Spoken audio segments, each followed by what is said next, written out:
Hello, this is the Stories Beside channel. I release videos every day for you. Subscribe and click the bell. If we compare Nancy's childhood with the way most of her peers grow up, we can say that the girl was lucky. She studied in England, graduating from a boarding school for girls. It was a first-class institution.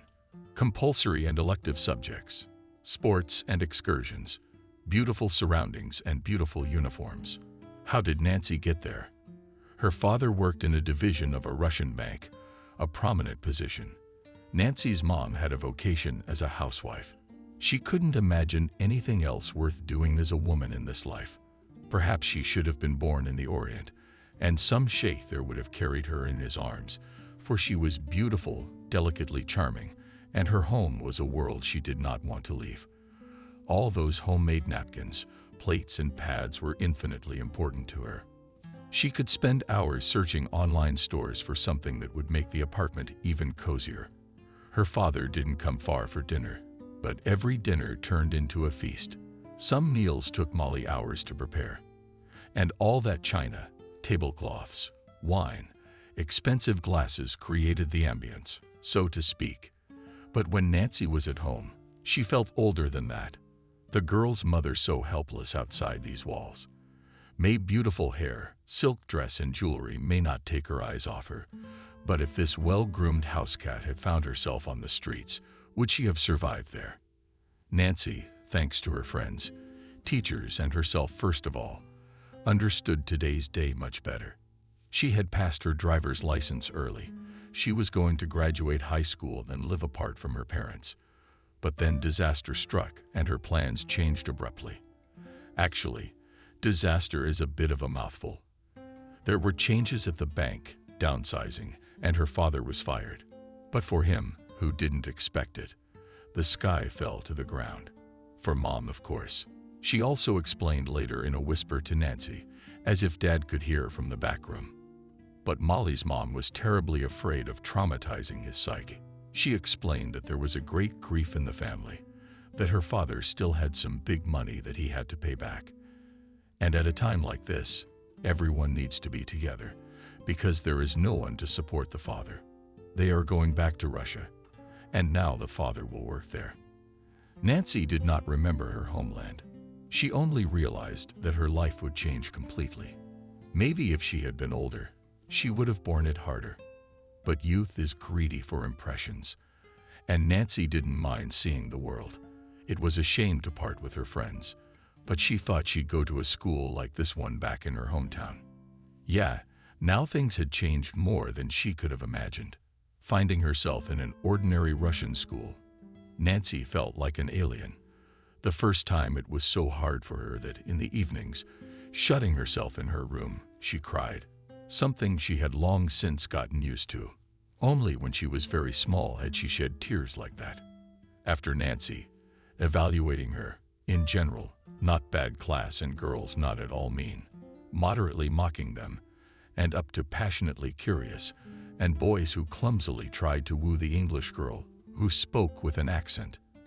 And most of all the teacher of Russian language and literature, for whom they did not come up with a better banal definition of a teacher from God. But that's what everyone called her. She loved both her subject and her children selflessly. In short, after a while everything at Nancy's was back to normal. Not like at home. They returned to the very apartment from which they had left for England, and Molly, looking around confusedly, the dwelling seemed to her unusually uncozy and cramped. And there was still all the stuff they'd brought with them. Molly realized that there was nothing new to buy. Her husband didn't work for a while. Later he took a low-level job in banking again. The neighborhood, all young people.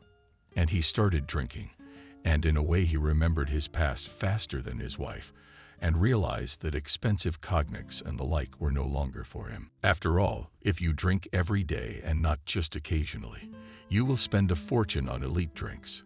And where to get it? Hot drinks were required every day. And if there was nothing at home, it was a dead evening.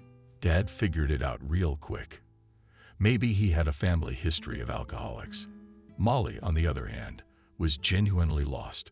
She bought seemingly familiar groceries, but maybe he gave her only nothing for the household. And money that should have been stretched over a week was gone in a day. Instead of promising that things would get better, my husband said to cook something simple, like dumplings. You should have seen the sight. When in the evening at dinner my father sits at the table, there is an honorable bottle of vodka, and my mother comes in with that confused smile, which is now as if glued to her face, and puts on the table a soup full of steaming dumplings. She made them herself, yes, from 3 kinds of meat. But from her point of view, she has absolutely nothing to eat herself, because those salads and those fruits, which are useful for beauty, are now relegated to the realm of legend. Mom had to master oatmeal and apples bought from grandmothers at the market. But what tormented her even more was that before she had lived in name, her husband was everything to her. Now there seemed to be no one to talk to. Alex came, ate and slept, and fell asleep early before 10 o'clock, and at night he was tormented by insomnia. He would shuttle to the kitchen and back, looking for pills for his head, and then pour himself a shot again, because he couldn't sleep. And they you rush, you won't be able to work, he explained to his wife.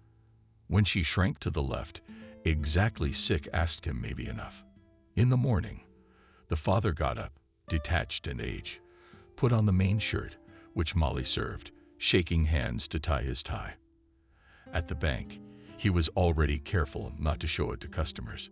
Nancy missed the moment when her parents decided to separate. They never fought in front of her. Her mother felt that her daughter should not be psychologically traumatized. Nancy was appealing to a new world for herself, and the final exams were ahead. Clara practiced with her additionally at her home, and did not charge a penny for it. In that sense, she was a fossilized element. But the biggest shock Nancy had to endure was when the last exam was passed, and quite decently. It seemed to the girl that now she was going to have a series of holidays. There would be some kind of present for successful completion of school. Then the birthday of 18 years.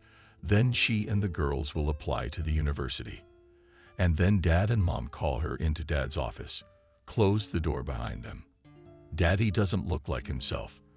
In the time they've been back from England, he's aged 20 years. Mommy doesn't look like herself either. She's as beautiful, gentle, and well-groomed as a house cat. But there's a nervousness about her. He twirls the pen, then puts it away, then picks it up again and starts twirling it.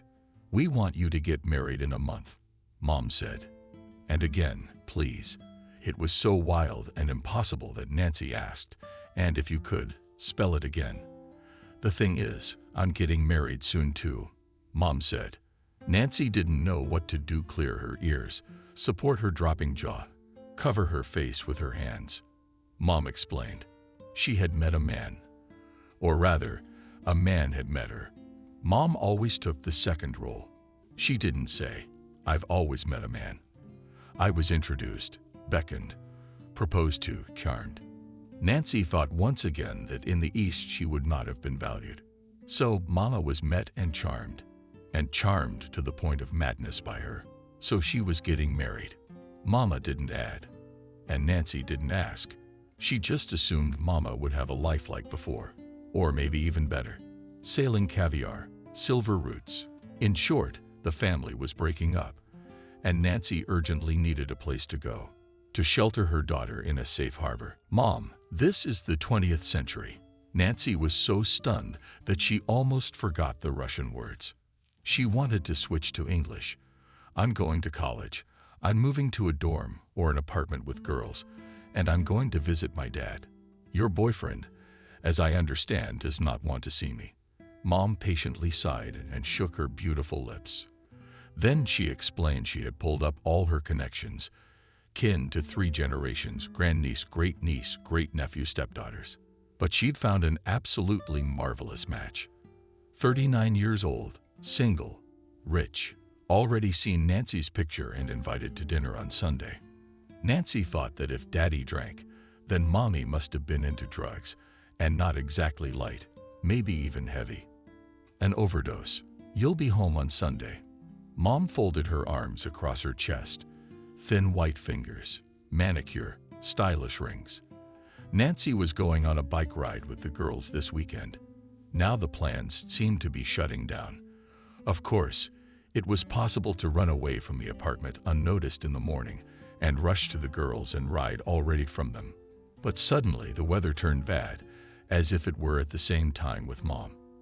And on Saturday my father's blood pressure went up, and to leave him to listen to my mother's lamentations if she ran away. Anyway, the girl stayed. And as in the good old days, she and her mother prepared Sunday dinner and set the oval table with the finest embroidered tablecloth, and laid out the dishes according to the rules. And when the bell rang and her mother threw her daughter out to open the door, Nancy realized to hell with the bicycle, to hell with the girls, and the institution, for that matter. Because the Michael her mom had chosen was only ironically a high-end furniture salesman. He should have been starring in blockbuster movies or gracing the covers of men's magazines. Or Nancy shook his head, once again replacing the English vocabulary in it with Russian. And he was not only handsome, but also charming and smart. In short, Nancy didn't even marry with a whistle. It was a sort of teleportation. Today she is a schoolgirl, teaching graphing functions and sleeping under her favorite climate plate. Tomorrow she's a young wife in her own home. Nancy ordered prints of her wedding photos, framed them and hung them on the wall so she could look at them 100 times a day and remind herself that it wasn't all a dream. She didn't turn out anywhere near the kind of hostess my mom did, but she didn't need to be. Michael didn't demand a fine table or an impeccably put-together house, but he loved to travel, and they often went somewhere, mostly abroad, to Europe. That's where Nancy's language test came in handy. Michael's command of English was much worse, but still decent. True, their trips were not purely recreational. Business, you know. Suppliers of wood compote. Try saying that name. Maybe it's the only one on the planet that grows the headsets that belong in a palace, not in the homes of mere mortals. Michael was in love with his work, sensing that he could get some rarity. He could go anywhere and anytime, even to the end of the world. There were times when her husband was away on business all day, but Nancy was never bored. They always stayed in hotels that were miniature cities. They had everything in them, and new acquaintances happened every time by themselves. And how many young women did Nancy envy when Michael was around? More than once or twice. The women would try to recall the wrinkles, the forehead. I think I saw him in some movie. He wasn't a musician, or maybe a singer. How many countries did they travel to? How many things did they see? Nancy grinned. And then, if it hadn't been for Cindy investigator Cindy Jabrailova, she wouldn't have been able to glue her life together from the shards. Yeah, that's too bad. What's broken will never be whole again. But this damn survival instinct makes you collect these shards. Try them on each other. Try to attach them. Glue them, realizing that just one easy movement is enough to cost fate. As they say, a little finger to move. Cindy knows that now Nancy has a different name, different paperwork. What made her turn a blind eye? The parents don't know where Nancy is now. All they know is that she's alive. Mom, drowning in her new happy life, diving headfirst into it, and even with her hair up high, is content with that too. Father has drunk himself completely to death. Sometimes Nancy calls him to say I'm doing well. And Camille, Nancy's daughter, is 12 years old, but she's got a lot of self-importance. She's 16 too. Will you even come to my funeral? Dad asks, like, jokingly. But they both know he doesn't have long to live. My liver's gone to hell. I wish I had that much to drink. What if I ask you the same question? Nancy holds his breath. You don't say anything. It's scary to imagine such a thing. So do I. What are you comparing? Generational change is natural. Fuck you with those words. Nancy hangs up the phone. But Dad realizes it's the snowiest thing in the world. I love you. After leaving the phone booth, Nancy walks into a bar. On principle, she can't afford to spend too much. But not now. She orders a cognac, a double shot, refuses the lemon, peanuts, and other nonsense the bartender offers. She will drink, sitting at the nearly empty bar in the darkest corner. The waiter will come over to light a candle on the table, but she will make the gesture don't, and he'll leave her alone. Maybe they'll stay in this town for a while, as long as no one sniffs about them. The daughter even liked the apartment. What are they renting on quiet old street? There's a bakery on the first floor. You can get a cup of coffee there in the morning. And at nights the female sleeps soundly and doesn't see the cockroaches that scurry across the kitchen floor. Not ineradicable. Nancy has experienced everything and almost gives up. Evelyn will leave for school in the morning, and Nancy will open her laptop and sit down to work, and maybe pour themselves another shot of cognac. Heredity, good sirs, and life in the realm of horror, and the glass is already empty. Michael did a lot of charity work. It's a badge of honor among the well-to-do. Some may have felt sorry for the money, but didn't want to be judged by others. And for some, it became a need. Michael chose a children's rehabilitation center. It was something between a boarding school and an orphanage. It's where the kids went. In layman's terms, from dysfunctional families, they lived there for a month, 2 or 3 months. They were treated, fed, tried to learn something. As a rule, these kids were very poor in their studies. For some kids during this time, everything changed for the better in the family. Parents would get coded, get a job. Then the kids would come home. If parents continued to drink, stab each other, and there was nothing to hang a mouse on in the refrigerator, the kids were sent to an orphanage. The rehabilitation center Michael saw looked extremely shabby. Over the years that the businessman was his patron, the institution has been transformed. Renovation, a huge plasma TV palace, in the game rooms toys, and a playground. On the walls were now painted fairy tale characters. Fresh fruit appeared on the tables, and the headmistress greeted Michael with such reverence. That's right, he was an Arab sheik, and she was his latest beggar. Nancy, too, had the joy of participating in all this. Many times she went to the stores to pick out a toy for one of the birthday boys herself, a dress-up doll, or a huge bear, or a wind-up train. And her new friends advised her to give Michael a baby of his own. He'd be a wonderful father. Nancy was a little afraid. Her mother told her that she had carried her only pregnancy extremely hard. She was lying in the bed. She was turned inside out almost until the birth, and she did not know what she wanted parents to die. There were moments when the second option seemed preferable, especially if it came right away. So when she tested positive, Nancy literally prepared herself to wait for the end. But pregnancy caused her only 3 inconveniences. She constantly wanted to sleep, and Nancy hated the smell of cinnamon and peppermint. It's nothing to take into account. Looking ahead, a persistent aversion to the memory persisted for life. Unlike the chicken, Michael asked if Nancy wanted to give birth in a private maternity hospital, but the young woman chose a regular one. At the district hospital, everyone said that the doctors there were very good, experienced, and even the most complicated cases ended well. But when 3 days before Nancy put the word, it was paid, it is yes, and the doctors were discussing labor options, the young woman was in favor of a C-section with both hands. It seemed less scary to her. Later she realized that there are no easy surgeries in principle, and if the anesthetic injection is delayed even 10 minutes, you will feel like a little run over by a train. But Galka was lying next to her, the living example, skinny as a wall. She tried to get up sideways from the very beginning. I didn't moan or complain. In general, in that run on the floor was a lot of operated and cheerful elderly nurse at 6 o'clock shouted in the corridor. But what? Go wash. That was all secondary, though. The important thing was that Nancy had a baby girl, pretty as a doll. You could enter her in the Miss Baby contest. The name was Michael's choice, and he wouldn't let Nancy settle on any name suggested. Nonsense, mother, he said gently.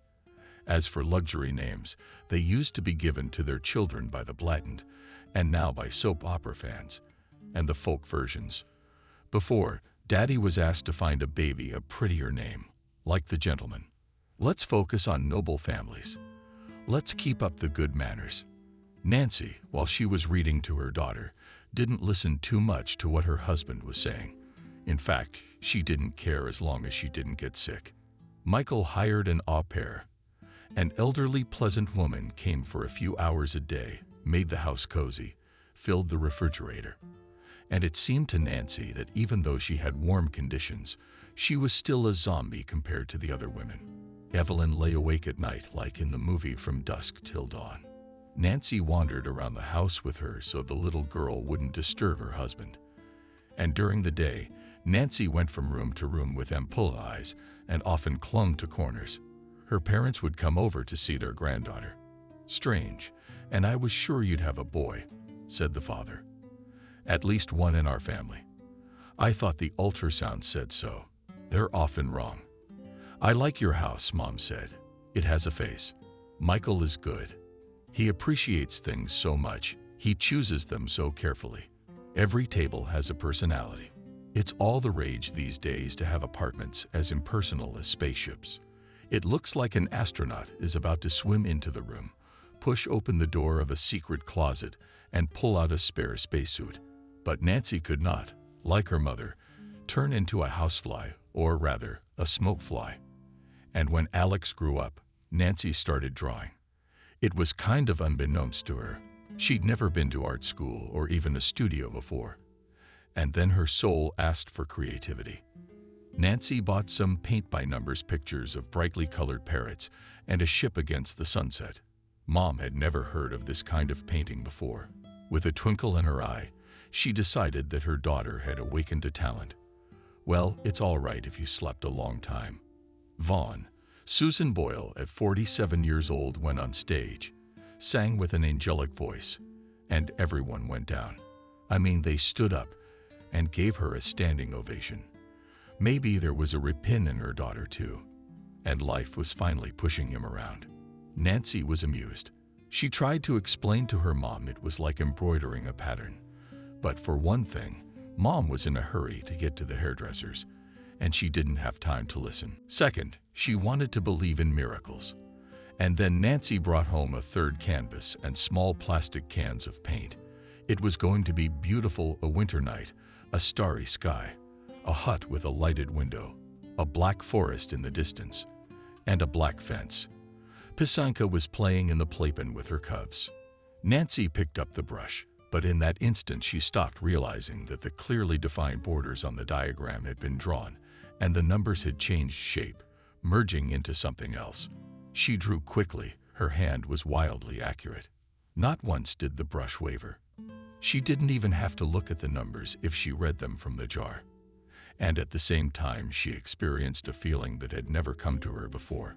That joy and awe, bordering on fear, that convinced her subconscious that something was being born from beneath my hands.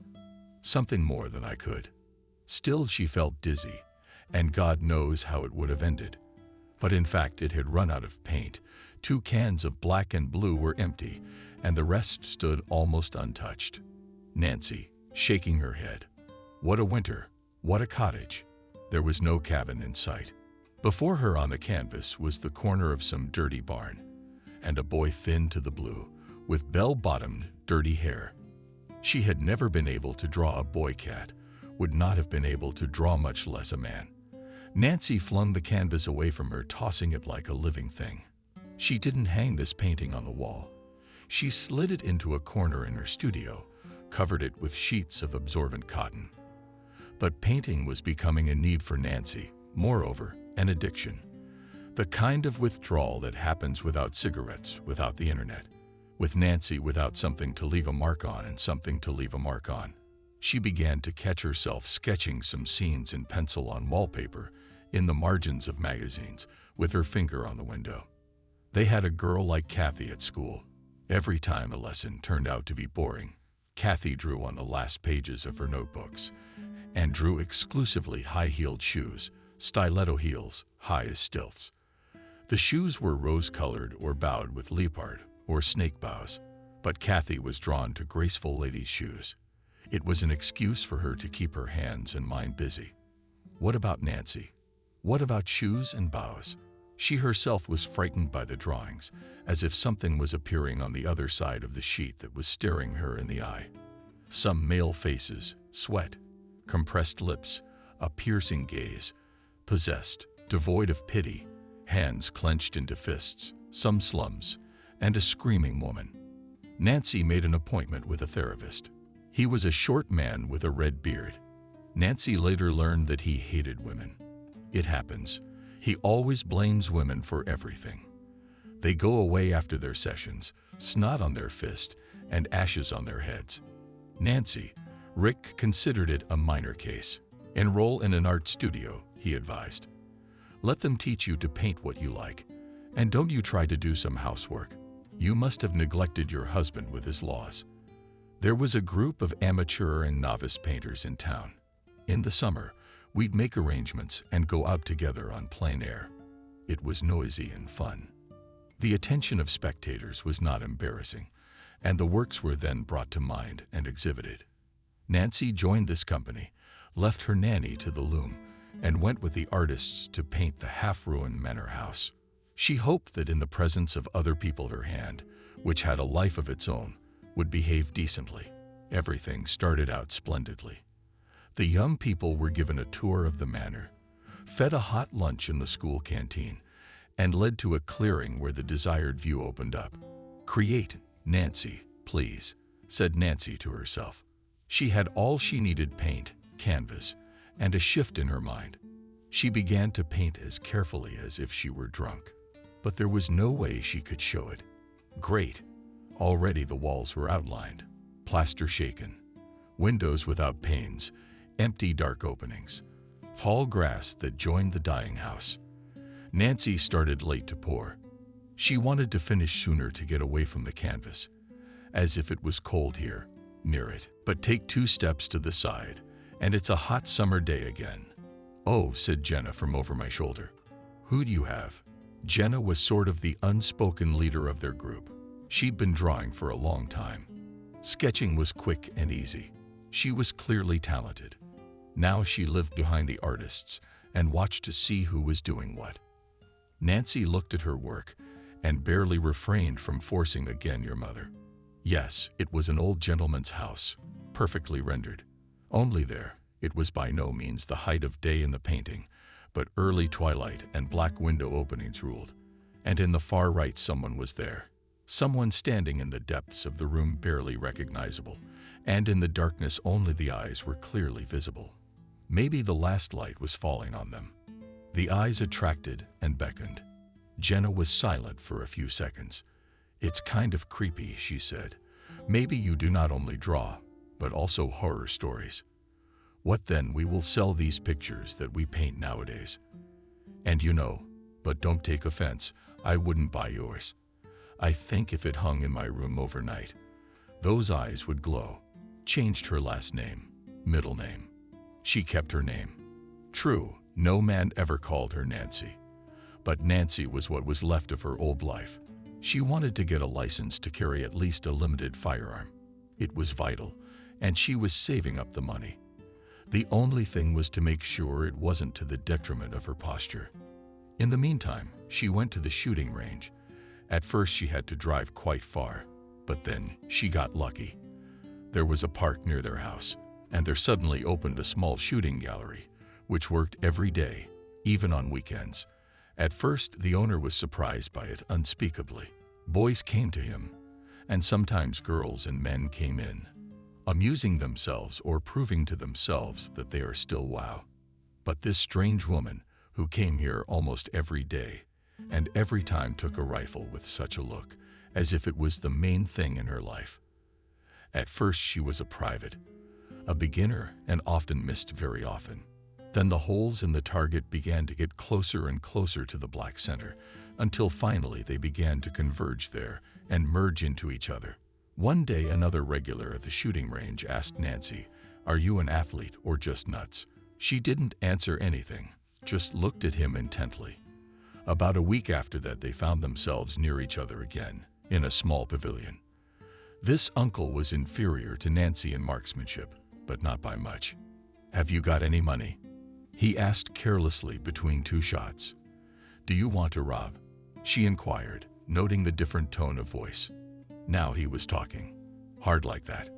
Think about asking a second time, have you bought anything for yourself yet?" The uncle asked. "But there are decent traumatics. We're just looking at them." Nancy, testing, looked at him. "I mean, maybe you want something more serious," he asked nonchalantly. "That's why I'm wondering how much you're looking for." Nancy put the rifle down and nodded at the door. "Let's go out and talk." Christina knew her lover had a wife. Her heart ached, but it was bearable for now. "I am a modern woman." That was the mantra. Perhaps repeating it 200 times would make it easier. But there's a wife out there in her own world. Home, baby, pacifiers, diapers. The wife will be there, and Christina will be here, and everything's fine. The chances of them crossing paths were practically nil. In the big city with the lifestyle Nancy led. Ugh, what kind of fossil name is she? No common acquaintances. Christina recently moved to a new neighborhood, bought a studio. She's a designer.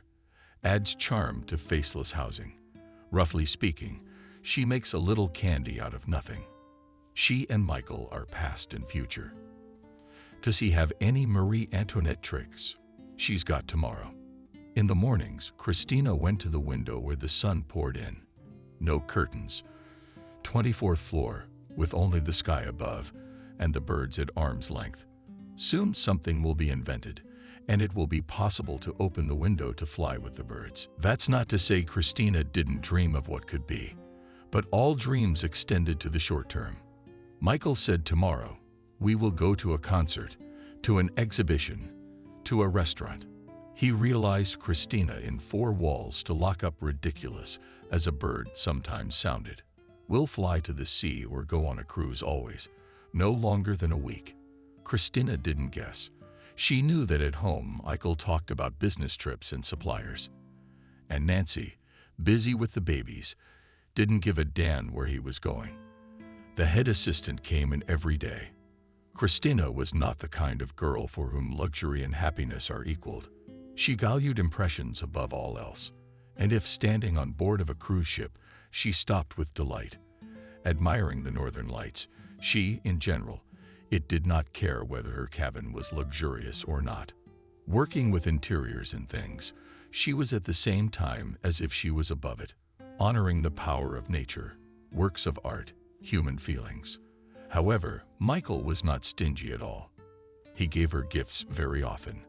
Christina's apartment and closet were replenished with many beautiful things, and she, in her most secret dreams, saw that one day he would buy a house in the woods by the lake. A house of wood and glass unlike anything her imagination had created. A house not even from the 21st century, but probably from the 22nd. The only thing that was incomprehensible about Michael was his attitude toward children. It was logical to think that he wouldn't leave Nancy because they had a daughter. But he never spoke to Evelyn, never mentioned her name. There wasn't a single picture of Michael with a baby girl in his arms in his phone. One time when Christina started questioning him, he asked her back, "Why would you do that? Are you trying to tell me you're seriously interested in my baby or jealous of me? You can't love her. She's my wife's daughter.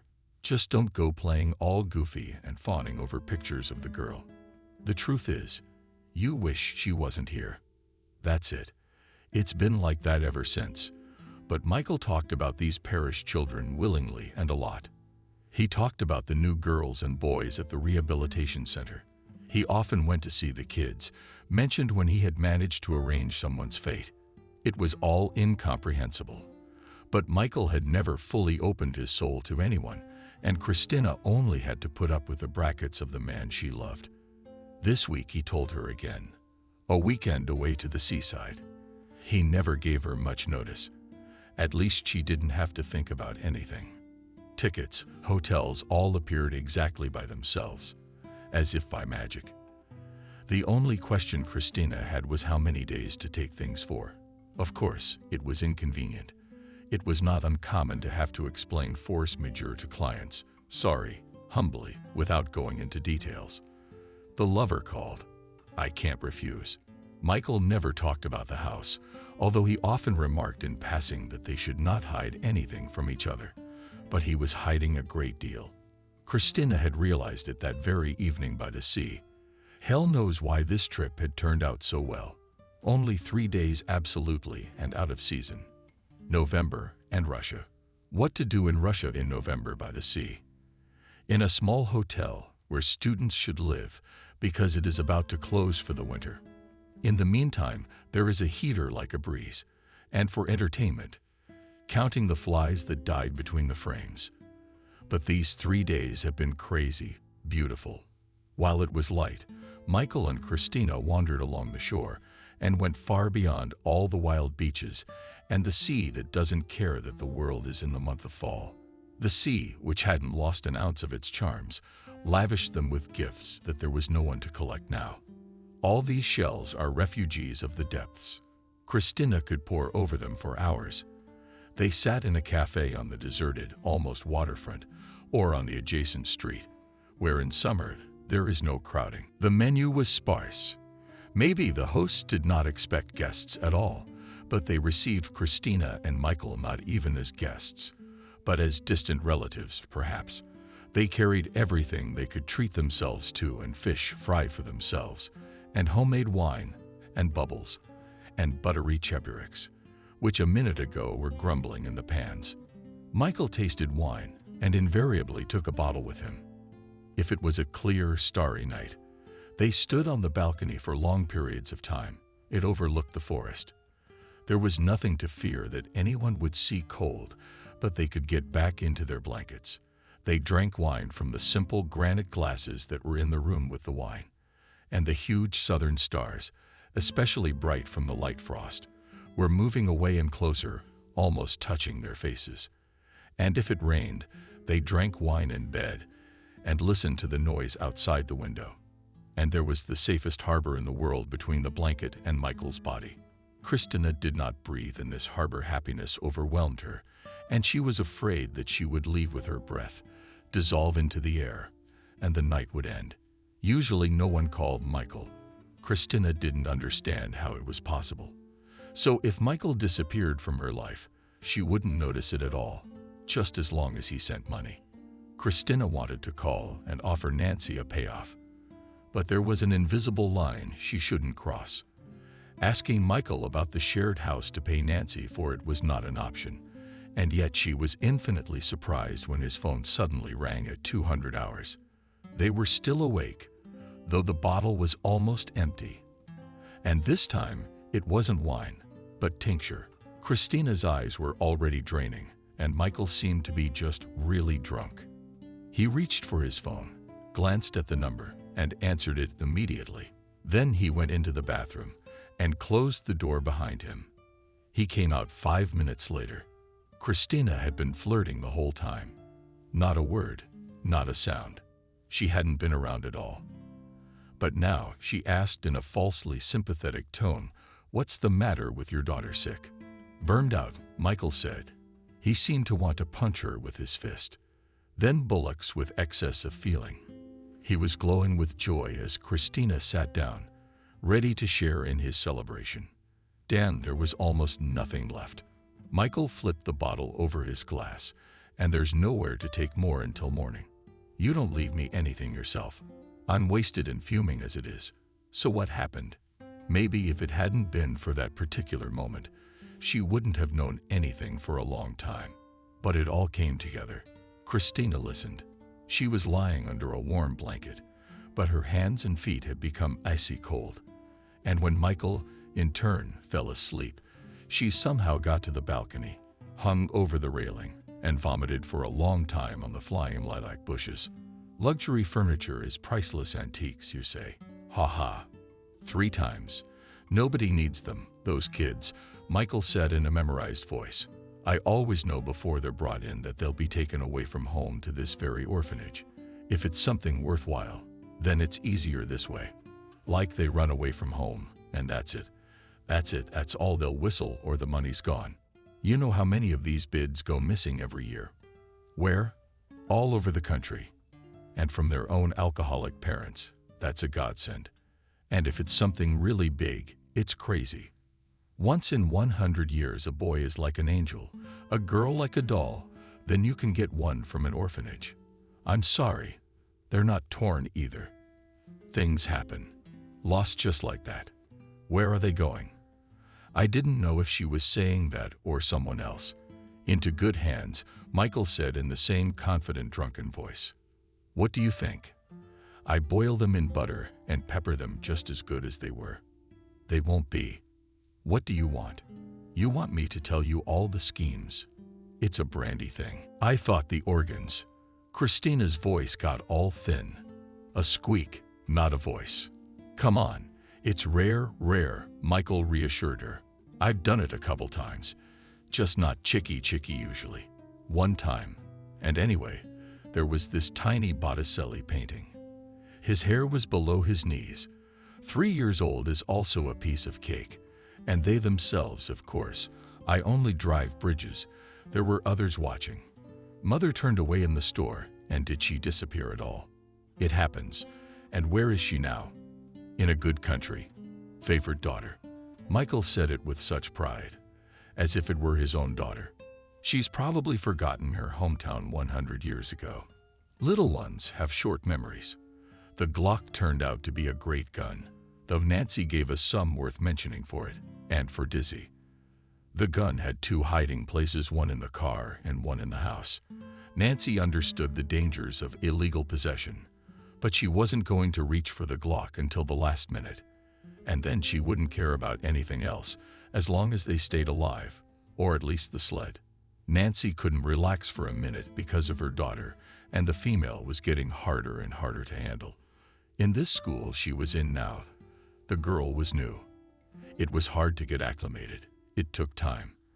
And when the class was embroiled in a story, newbies are best suited to be scapegoats. In this case, goats. Young guys from some developmental center came to the school with some kind of program or project. Nancy didn't get into all that. She didn't care. Much worse, it was all about her daughter. The young educators had to give a few lectures, show slides. I guess it seemed like career guidance after all. And it had to happen that the girls fell in love with one of them, who was particularly good-looking. Nick Alex, she had nothing to do with it. But that bunch of girls who ran the class, accustomed to the attention of the guys, the girls had no doubt that they would have an easy success here too. They began to flirt with the teacher, giggled, asked provocative questions, stuck notes in his jacket pocket. They would have loved to dress up and sit down, as at a disco, but they realized that in such a form the director would not let them beyond the locker room. And then the bags in their teeth and behind the parents. So then one of these girls right at the lecture, when the guy was standing between desks, put her palm on the back pocket of his jeans and slightly squeezed.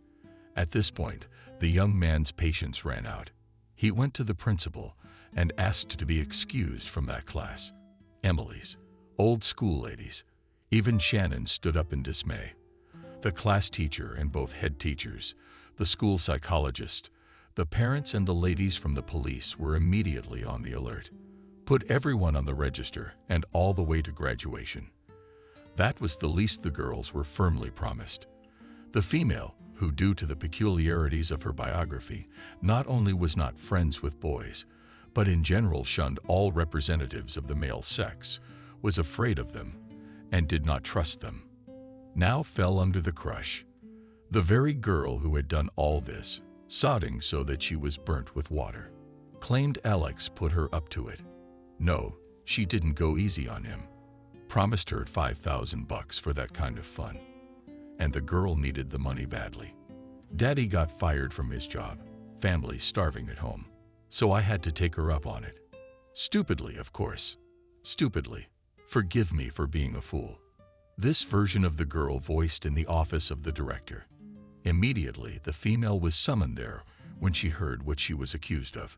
She was so blown away that she threw herself into agony right in front of Emily. Fury empowered the female, threw the girl to the floor, and began beating her fists fiercely. Nothing like this had ever happened in the principal's office before. What's there to register? The victim's mother took her daughter to the hospital for evaluation. Nancy was tracked down by telephone, and told to report to school in a quarter of an hour. Emily probably thought that Nancy would be even more horrified than she was and would burst into tears, simultaneously shaming her daughter and begging for her forgiveness. I can do that. When Nancy entered the study where the solemn judgment was being prepared, the only thing she could see was that she was very tired, dead tired. Nothing else. Do you realize what Camille has done? Her parents are going to sue you and the school. The press will be here today. Never before. Not even the boys. Nancy stood and waited for that goal of outraged voices to be silenced. She would be heard. She didn't wait. Took a piece of paper out of her pocket, unfolded it, and laid it on the table. Here's the application I'm taking from the school. She was offended by what a classmate accused her of. And this girl will suffer no consequences except bruises. I believe that's called a minor injury. How much do her parents want? Now, unfortunately, honor issues are solved by money, and we will file a countersuit for slander and moral damage. When they drove home to 40, really looked guilty. We'll have to leave again because of me. Nancy sighed. We will, but you're not the main reason. Tell me, what happened? Asked her daughter. You'll be fine. So it's him again. And Alex stared out the window. Both of them realized what was waiting for them. They would have to pack their things very quickly, in a matter of hours, and take train tickets with a transfer, or even two. He was seen in a neighboring town. Investigator Cindy Jabrailova told Nancy on the phone this morning. But why? Why didn't you catch him then and give him a life sentence? Both realized the question was rhetorical. Cindy and her assistants had done everything they could. Wasn't there a worse time to get pregnant? No, there wasn't. There was no more inopportune man to have a child with. Christina stared at the test and felt for herself what a stupid expression she now had on her face. And yet she was still hoping for a possible mistake. A test bought at the drugstore.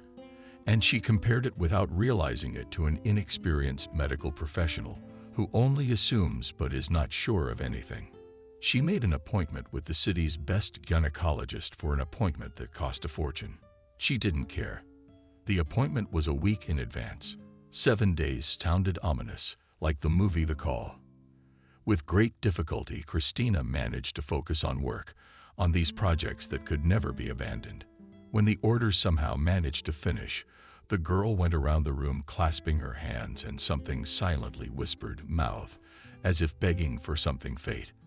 Only 1%. She allowed herself to get rid of the child.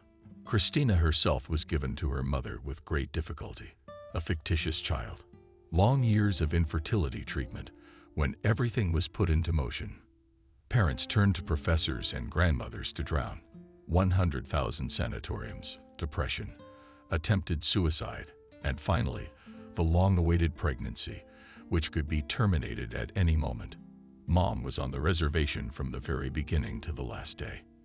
And still Christina was born 7 months old. The girl imagined that something like this could happen in her life. God forbid. She would have been ready, though yesterday she had not thought about it yet, to bring up this child alone. Oh, she would have raised him. She would have had enough strength, time, money, and most importantly, love. But there was no hope that Michael would accept her decision and leave her alone. It was a trait of his character. He believed that what was mine was mine. I would not give it to anyone. And she was his girlfriend, and the child, in his opinion, would not belong to her mother, but primarily to him. Fate often suggests the answer to the question, what should I do? In an indirect, veiled way. So it happened, and with benefit. She went to the paid clinic as if she were going to be executed, and she was very surprised to see an old lady in line in front of her. Christina thought that only well-to-do ladies, for whom nothing is more important than their own health, were sitting here. No, there was an ordinary grandmother about 80 years old, thin and haggard. Her daughter brought her. She, of course, paid for the appointment, judging by how poorly the woman was dressed. It was a gesture of desperation. It is not known whether she would have come here for treatment or not, but she was willing to give her mother her last penny. Wendy was said to be a miracle worker, taking on almost hopeless cases. Christina entered the room after the grandmother was taken out, and from the scraps of conversation between the doctor and the nurse she realized that there was nothing that could be done, only relief. It was as if death had breathed on Christina. And when Wendy confirmed that she was pregnant, suddenly, for the first time in these nightmarish days, the girl was overcome with joy. The life she was now glimpsing was leaving, and there was no power to hold it back. But the new life was breaking into the light, and it was quite impossible to destroy it. "Thank you very much," Christina said. "No, if everything will be all right, I will be observed not in a paid, but in a regular consultation. Thank you." It sounded so sincere that the doctor's usual mask of sternness disappeared for a few seconds. Wendy smiled. "Good luck to you." Now it was necessary to do perhaps the most important thing, to slip away from Michael so inconspicuously, so that he would not go bankrupt, would not obstruct. Christina decided to walk like a swamp, prodding the ground in front of her. She didn't answer his calls right away. Sometimes she didn't pick up the phone at all. And the latter returned his calls, hoping to accustom him to this new attitude. Not right away, but he felt it. "Didn't you have another lover, or am I boring?" he asked, as if in jest. "Or do you have a schedule now? Today one, and tomorrow another. You're talking nonsense." "What schedule?" She did feel tired, but now she tried to make sure it was reflected in her voice. "I'm loaded to the brim with work from the top. If you have the ability and desire to verify what I say, verify it." Michael brushed it off, but Christina knew he would not miss the chance to check. A few days later, he brought up the subject again, when she refused to keep him company at a country restaurant. "Why do you write so much? Do you want to earn money for what?" Christina was making extraordinary progress in the art of lying. She shrugged. "But you know, basically, I have my own life. It's not like I'm going to demand that you get a divorce and do everything I want. I'm gonna support myself. I want a country house, a computer, a minimum of 1,000 for 200 clients will travel, and I will work at home. I can see hotels with panoramic windows. Behind them, snow-covered coniferous forest. There's a fire burning in the fireplace. And I'll come to you." It sounded half a question, of course. "You know I'm not focused on men. I'm focused on work. So hearing you talk about cheating is ridiculous to me." Christina was calculating her next steps. She didn't want to leave the big city, and she hadn't thought about it until recently. But if she had to, her father, mother, and elderly grandmother lived pretty far away. She would say that grandma needed to be cared for. You can't entrust an old lady into someone else's hands. If she wants to, let her check on her.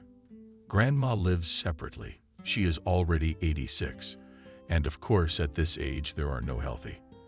And the granddaughter's help is simply necessary. And yes, Christina will really go away. Mom always said if her daughter was going to have a baby for herself, she'd take it.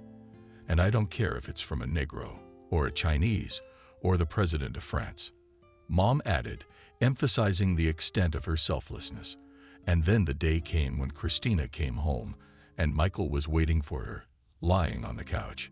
He had had the key to her apartment for a long time, but lying there, doing nothing. It was so rare that Christina thought he was even sick and wanted to stay with me so as not to infect the household.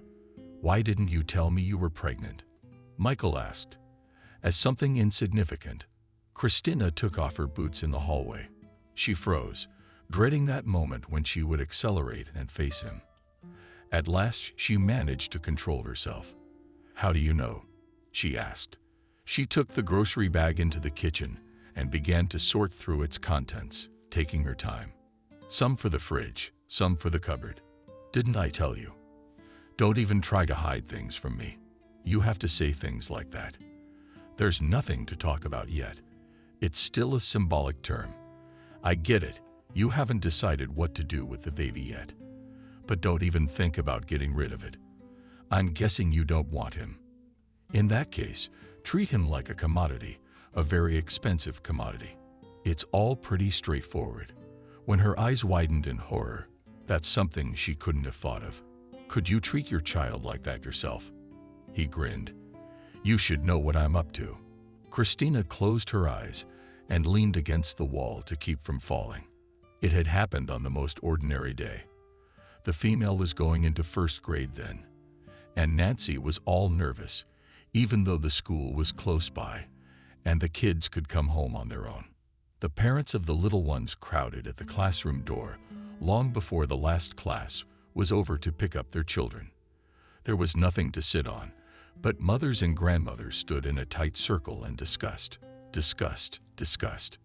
Everything seemed terribly important: what copybooks to buy, who and where took a physical education uniform, school meals, crumbs, first friendships and first feuds. They strayed from one topic to another, and when finally the bell rang and among the other guys came out tired, Nancy rushed to her with the question, "But how?" As if her daughter didn't have trivial math behind her, but at least the US. Then homework at home. Posture always did them under her mother's supervision. Together they collected a backpack for tomorrow, prepared clothes, and it was necessary to put the girl to bed on time, because Alex was not used to get up so early, did not fall asleep.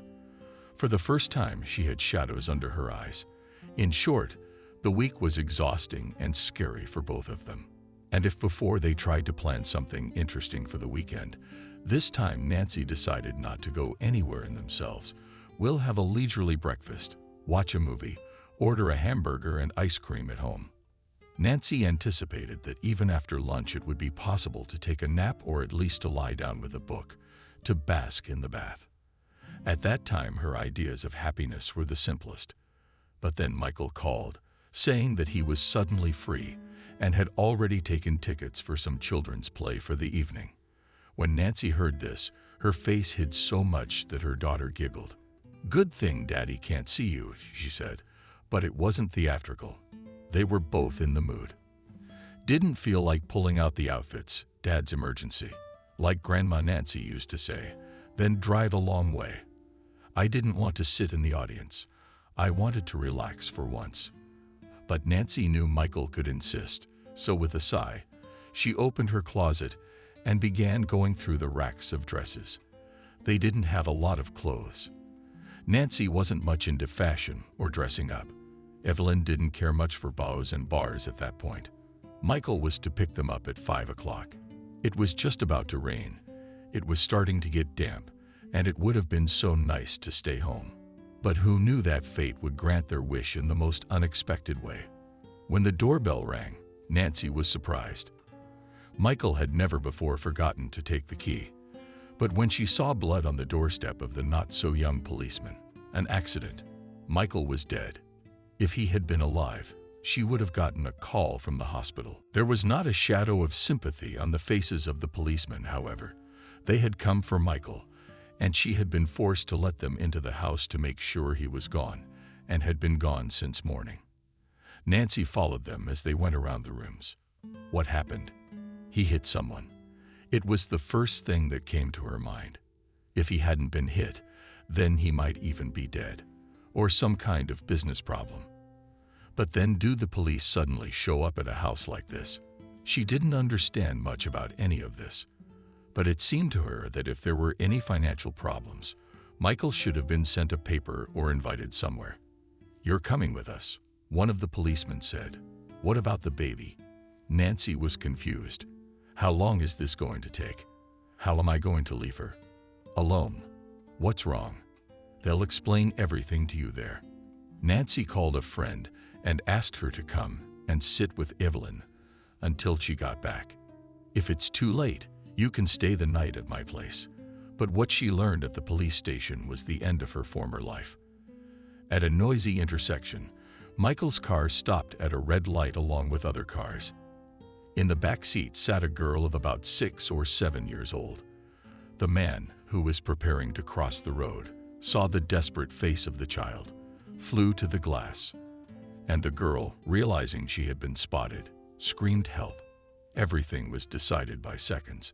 The man's reaction was lightning fast. He managed to open the car door, grabbed the hands of the man behind the wheel. A fight ensued, which Michael would no doubt have won. He was younger and considerably stronger, but taking advantage of what was happening, the girl got out of the car and ran into the thick of people, into the yards. Michael slammed the door shut, and the car sped away. The story was absolutely stunning. "Nancy, what nonsense," she began. The husband had probably given that girl a ride. And as for the fact that she was calling for help, maybe there's such a family out there ready to blackmail to pay them. Faked a kidnapping. The young investigator shook her head. The girl had already been found. She's 7 years old. Her mom is a doctor, raising her alone. They were walking in the yard. The mother named her. The neighbors started complaining about her health. So the woman was only distracted for a few minutes, and in that time, the little girl disappeared. But that can't be. Everything that was happening seemed unreal to Nancy. It wasn't Michael. The man who hitched a ride with him got the make and license plate number. This man was hurt too, fortunately. Minor bumps, bruises. And the little girl, she didn't get far. According to her, everything happened like this. Her mom was out of sight, and this uncle opened the car door and called her. He said that mom was urgently called to the hospital, and she asked him to bring her daughter to her. The girl was lucky that she quickly realized something was wrong. Another girl would have driven on, hoping she was being taken to her mom. And there's almost a 100% chance the kidnapper would have gotten out of town. The two coincidentally ran a red light, and a stranger rushed to her aid. That's what saved her. Let me tell you something first. Nancy, my husband is not a maniac or a murderer. We have a daughter the same age as that baby. The investigator's girlfriend's voice turned cold. I don't know what the investigation will reveal, but now I wouldn't be surprised if you cover for him. Perhaps you knew about everything in advance. What are you talking about?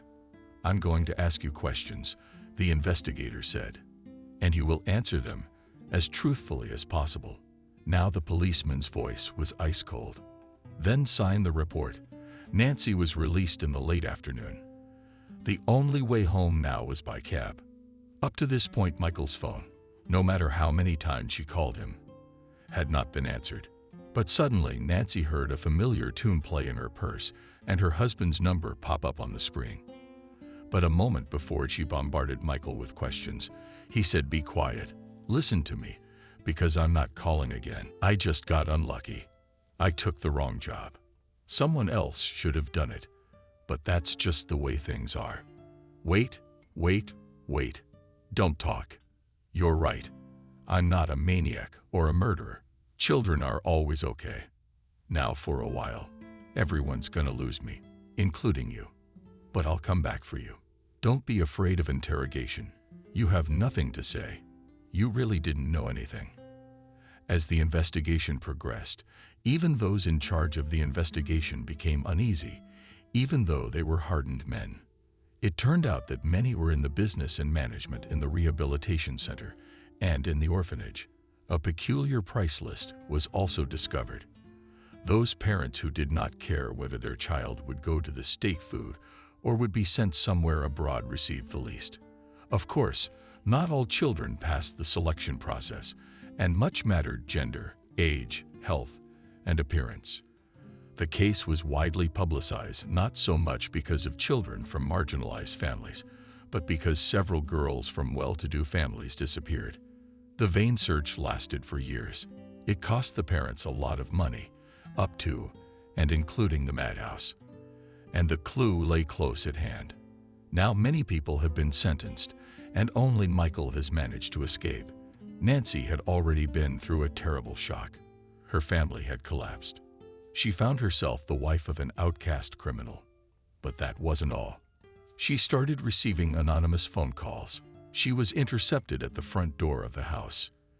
"Your husband robbed us of our daughter. It'll be the same with your girl. We'll give you the last of our money. Hire a man, but be prepared." Although the young woman's psyche was teetering on the brink at the time, she didn't have the luxury of institutionalization. Investigator Cindy with whom Nancy had interacted more than anyone else during this nightmarish case, and who, far from immediately believed that the wife was not involved in her husband's affairs, knew nothing about them, gave the go-ahead to leave. Now Nancy remembered with heartache the time, how naive and soft she had been, how she had tried to hope for something good. They hadn't even noticed the tracks. They went to a southern town, but not by the sea, and not in a resort area. To make it cheaper, they rented an apartment. They had the most common surname. Nancy was resting from the fact that the bullying seemed to be over. She worked remotely and in grocery, hardware, and bakery stores. No one was interested in her past. As she settled the girl into school, she explained that the child needed a warm climate. Evelyn is often sick. We decided to try living here. If they like everything, they will sell the old apartment and move permanently. Of course, the old easygoing attitude was gone. Nancy felt guilty in front of the children's parents for loving a man for too long, breaking their lives, trusting him and not noticing anything. And yet it was a reprieve. Evelyn had begun real childhood again, with girlfriends and cartoons, with New Year's parties and princesses and different dresses, with dreams of what would happen tomorrow, in a day in the summer. And Nancy unwittingly made plans too. She really liked the landlord of the apartment she and her daughter rented. He was an old man. He himself lived in a small house on the outskirts of the city and rented the apartment. The one room was clean, with simple repairs and the most necessary furniture. Nancy paid regularly. She and her daughter were quiet tenants, so they had the kindest relations with the landlord. The old man preferred to come for money. In the beginning, he himself did not stay longer than 5 minutes.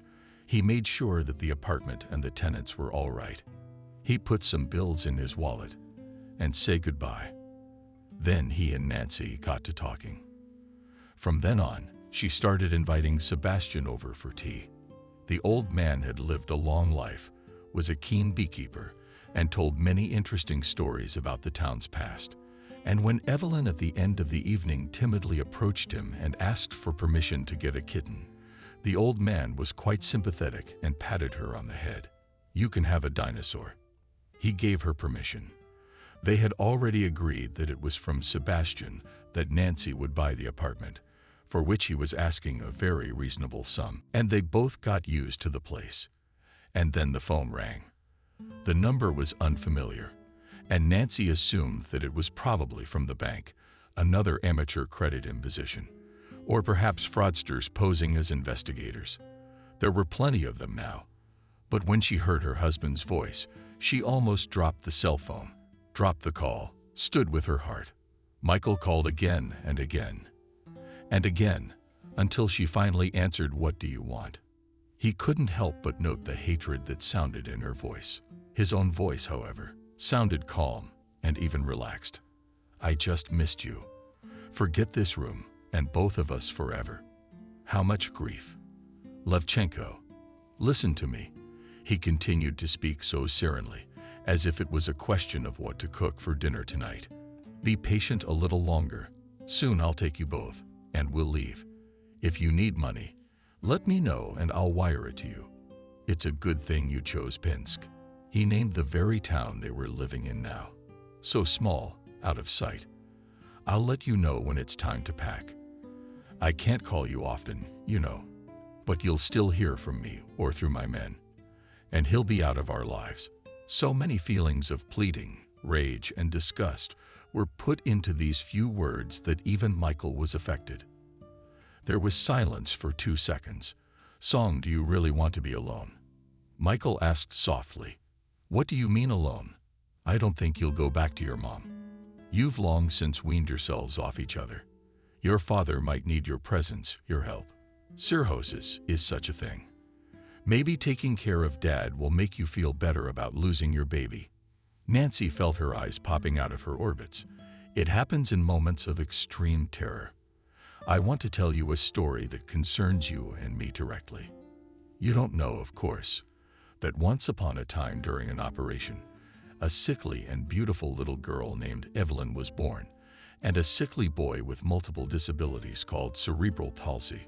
You were sound asleep under anesthesia and didn't know anything. Why would you be so upset? So I decided to give you a gift. This little girl you got. Cost me a lot of money, but she's worth it, isn't she? And now you and I may be doing very well, or you may be doing very badly. Where is it now?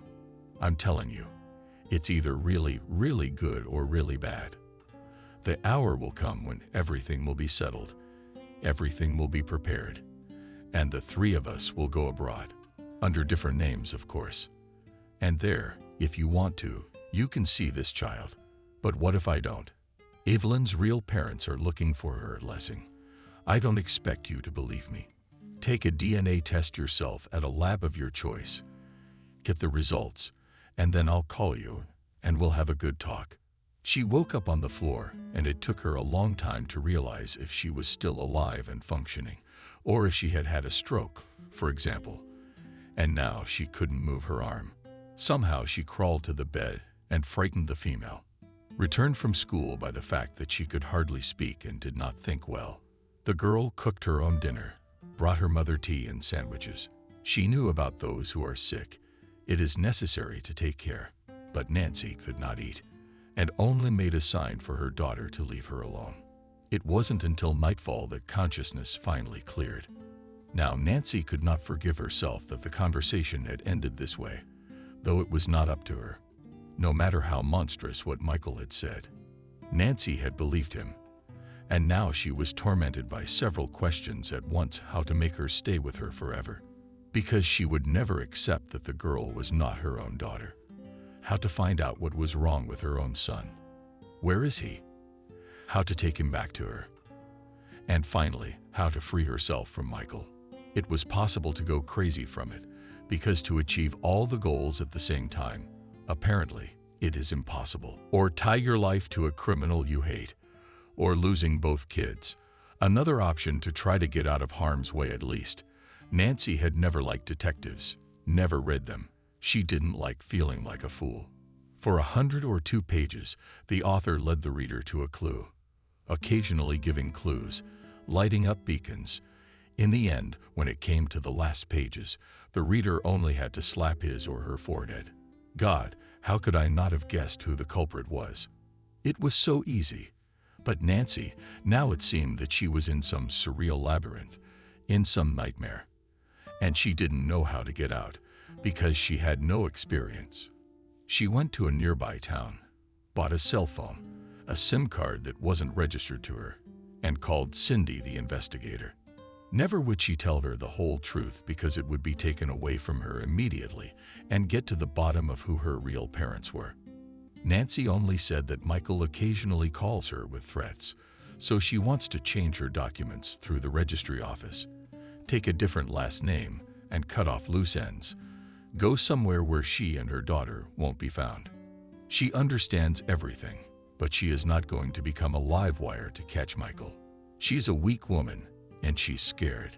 Surprisingly, they backed her up, gave her the go-ahead, even put her in touch with some people. Just ask her to take her time and do it carefully. Maybe there'd be another call that would clear things up. There was a call, just not the one Nancy had expected or Cindy had hoped for. Later, Nancy decided it was her own fault. "How could you?" she asked. "You mean the boy?" He grinned, somewhat grudgingly. "He's alive, not starving. He could have gone to the showdown." "I've had that thought. Basically inferior specimens." That's when she screamed monster and started banging the phone against the wall, because the only alternative was to bang her head into the wall. The very next day, she rented a car, a house, and left with Evelyn, taking the bare minimum of belongings with her, and cut all ties. And there were new papers and new cities, and nightly prayers that the man who had created all this would disappear, dissolve, melt away like smoke without a trace, and that even if she never sees her son, God will take care of him wherever he is. But never, never again would Nancy be able to relax and everything else that came into her life, and that desire to learn to shoot. And these apartments she'd so carefully picked out with alarms, preferably back door, was the kind of craziness that would stay with her until the end. To give birth, Christina went to her parents. They were overjoyed. The rest of her acquaintances were perplexed to trade a huge city, where the apartment, career for a small town, in which to find a job, where the salary of 20,000, it is normal, and 30,000 means fabulous luck. That the girl came here. She's going to have a baby without a husband. It's a bad time. No one can blame her. And it's all over the place nowadays. But the parents didn't recognize the daughter in Christina, who used to come home only at night. It was like that since 15 years old, then at friends' houses, then at some parties, festivals. You'd never know, as long as she called to say she was alive. Christina hasn't left the house right now. And not to say that she was not feeling well, but all day long either lay with headphones, with the phone, or sat, and as a model mother, undermined diapers. In vain. Her mother tried to send her at least to the store, at least to the park for a walk. And every day the parents noted in the daughter more and more oddities. More than once or twice a day, she came to check if the front door was locked. She couldn't stand it when someone came without prior arrangement. She made her mother ask who to look through the peephole. And if she was home alone, she never opened the door for anyone. What happened? One time, my mother couldn't take it. Did you get ripped off or something? Christina only shook her head negatively. But her mother's imagination knew no bounds, and she whispered in the kitchen with her father. There must have been a theft after all. And probably even threatened. Maybe with a knife. Oh, what if she'd been abused? And a baby. Here already Christina could not stand it, came out, and asked tired, Mom, what are you talking about? Write novels. We're novels to real life. Olechka, don't be afraid. We'll bring up even from Freddy Krueger. Oh my God. I think I'm drunk, even though I'm not allowed. Daddy, would you tell her? I've told you 100 times. A married man, that's all. Doesn't run around with gloves, fingers, blades, and a striped sweater. Christina took a whiskey. That's right. She got a really bad headache and retired to her room. Her son came into the world quite safely. The labor had been easy. The only thing the midwife didn't like was the birthmark on the boy's cheek. When he's a little older, see a surgeon. You will operate, she said sympathetically to the young mother. The fact that Christina was even happy about this cosmetic effect was beyond her imagination. And Christina thought most of all in this market are good-looking girls. A boy with such a flaw wouldn't be of interest to him. Probably not. She convinced herself of this, and yet she was afraid to let the child out of her hands. Other mothers, especially experienced ones, willingly agreed to let their infants spend the night in the pediatric ward and bring them in for feeding in the morning. Good night. This is a luxury. When else will there be an opportunity to sleep for hours on end, to recuperate?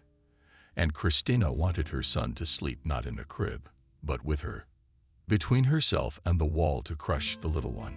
Scolded the midwives for sleeping and imagining. Christina put her son in the crib, but at night, when the lights were turned off in the room, she still did her own thing. Though it was foolish to think anyone would break in, no one disturbed her. She was discharged from the maternity hospital, and for a while she led the life of a recluse.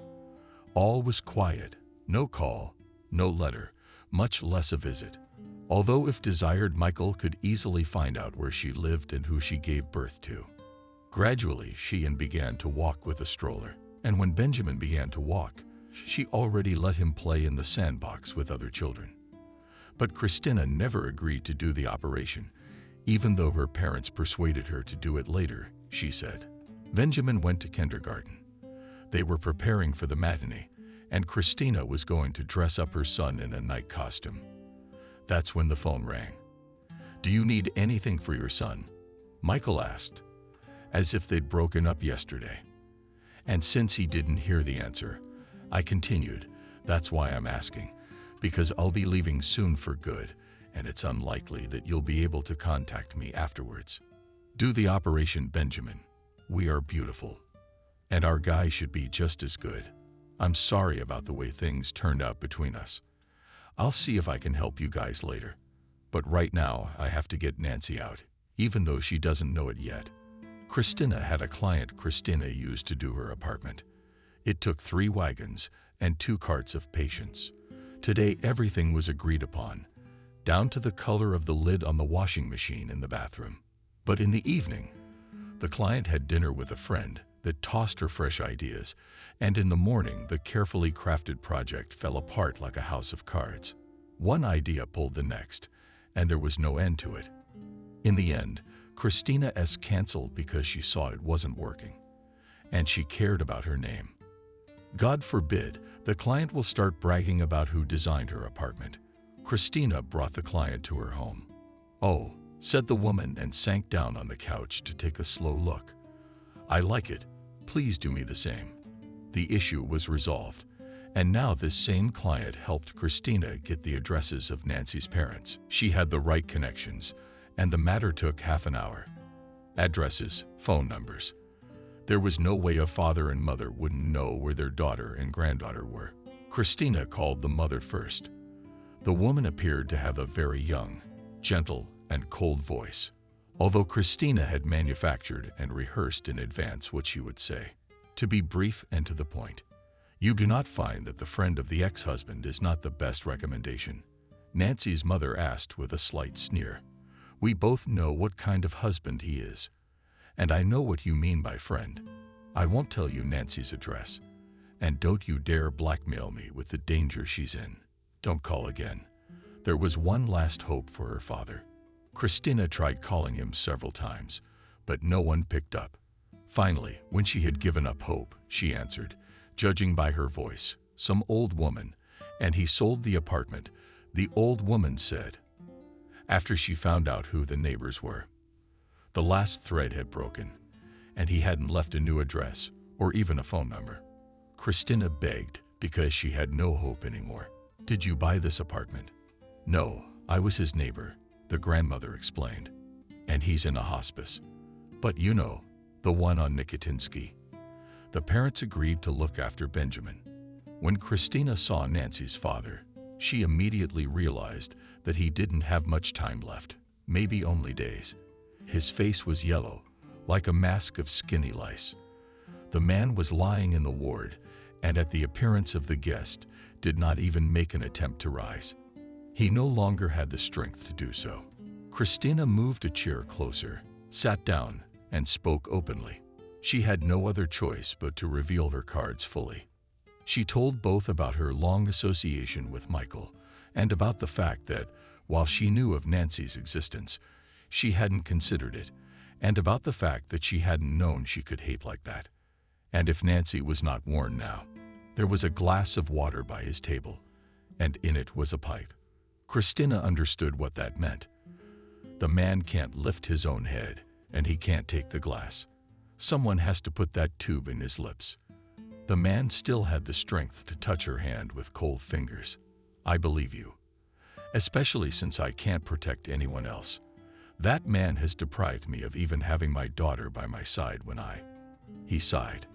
"I sold the apartment to buy her a house. It was picked up at my request by a small town in the cabin, a small fortress.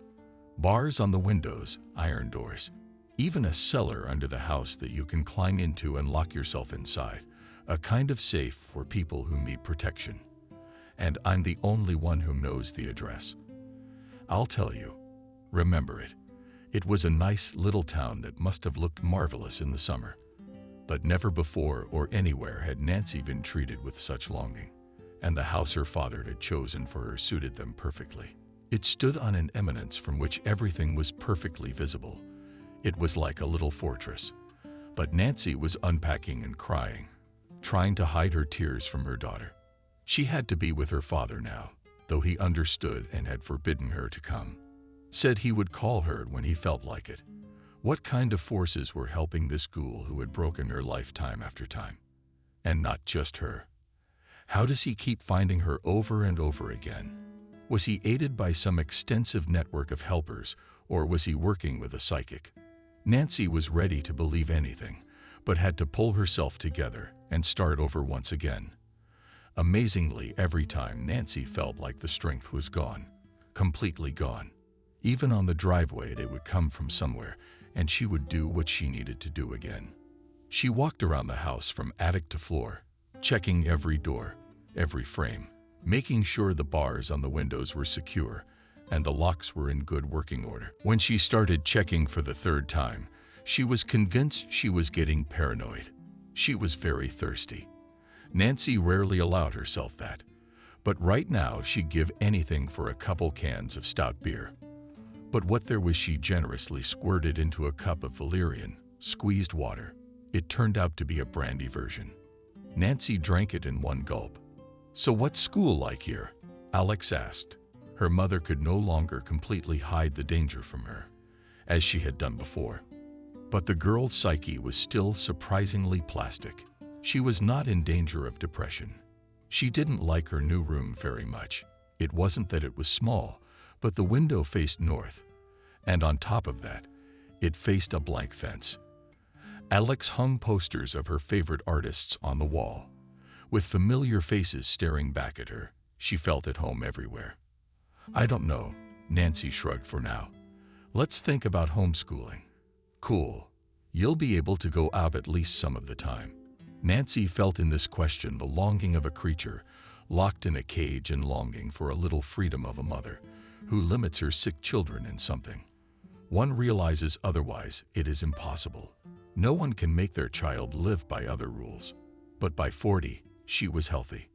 She should be out riding her bike with her friends, going to ballroom dances and birthday parties with her girlfriends.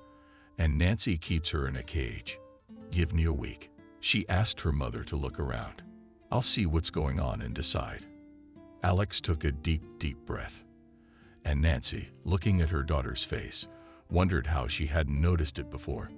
No, she knew Alex was nothing like her. Not one bit. Not a single trait in common. But Michael seemed to have something in common. Girls often look more like their fathers than their mothers, and vice versa. So her son looks like her. But why was it all just on her shoulders? Nancy honestly tried to recall if she had fallen in love with anyone in her youth other than Michael.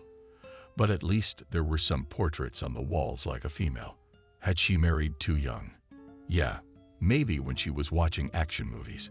Michael loved the genre, sometimes identified with the heroine, whom the hero saved from every conceivable and unthinkable danger, with whom there is no need to be afraid. And day and night the brain will not be drilled with thoughts.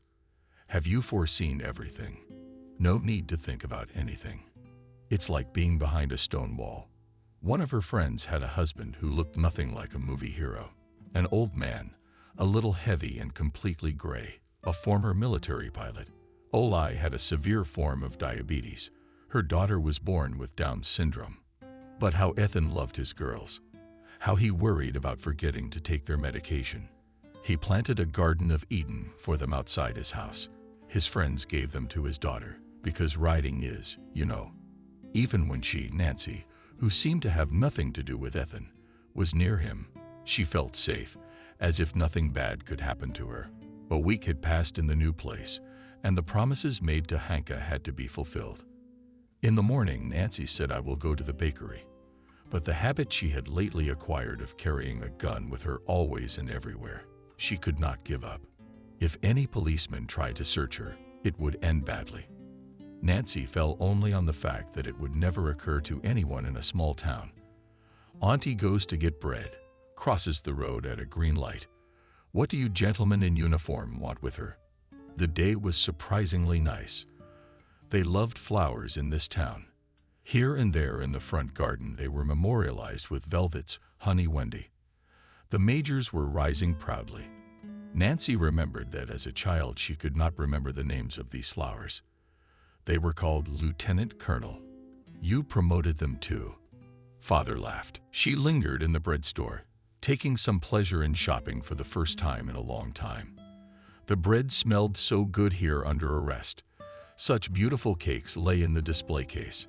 Nancy was choosing what to take for breakfast, what would please the loaf of kolache, poppy seed pies, yogurt with peaches, a simple loaf for sandwiches, delicately pink sausage. She was approaching the house when someone sitting on the low metal fence stood up and stepped toward her. Hi, a tall man in a black jacket, a cap covering not only his forehead but his eyebrows as well. It took Nancy 2 seconds to recognize Michael had already overwhelmed her. Maybe if Nancy had been a professional fighter in the military, training to the point of complete automaticity of movement, the gun would already be in her hands. But the shooting range was one thing and another. She'd never pointed a barrel at a live target, not even a rat. Her only hope was that he didn't know she had a gun at all. "Let's talk," he said peacefully and even with a smile, like he was just a regular Sunday butterfly who had come to make arrangements to visit the baby at a certain time. There were so many words Nancy wanted to say, and they were tearing from her throat. But she restrained herself to let Michael speak first. "What does he want?" "We'll go away," he said. Finally, it all came together. All the docs are in hand. It's a great opportunity waiting for us. We're going to Europe. Small town too, but not as shit as here. We'll have our own house waiting for us. I'll continue doing what I love, selling fashion secrets. You'll grow tulips. We'll put posture in a good school, just like the one you went to when you were a kid. He kept his trump card up his sleeve. And if you want, you can see your son once in a while. I don't think he should be taken away from where he lives now. Handicapped people don't belong amongst ordinary people.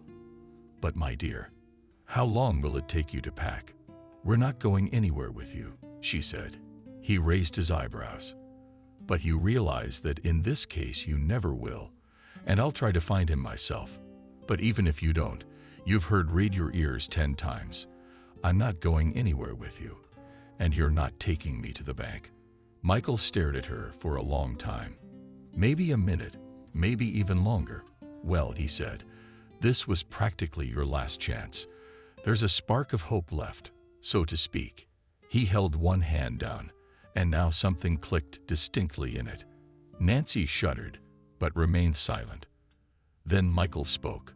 "You want to know that it's now a fire starting in your house, a remote control, the kitchen catching fire. And it's going to go very fast from there.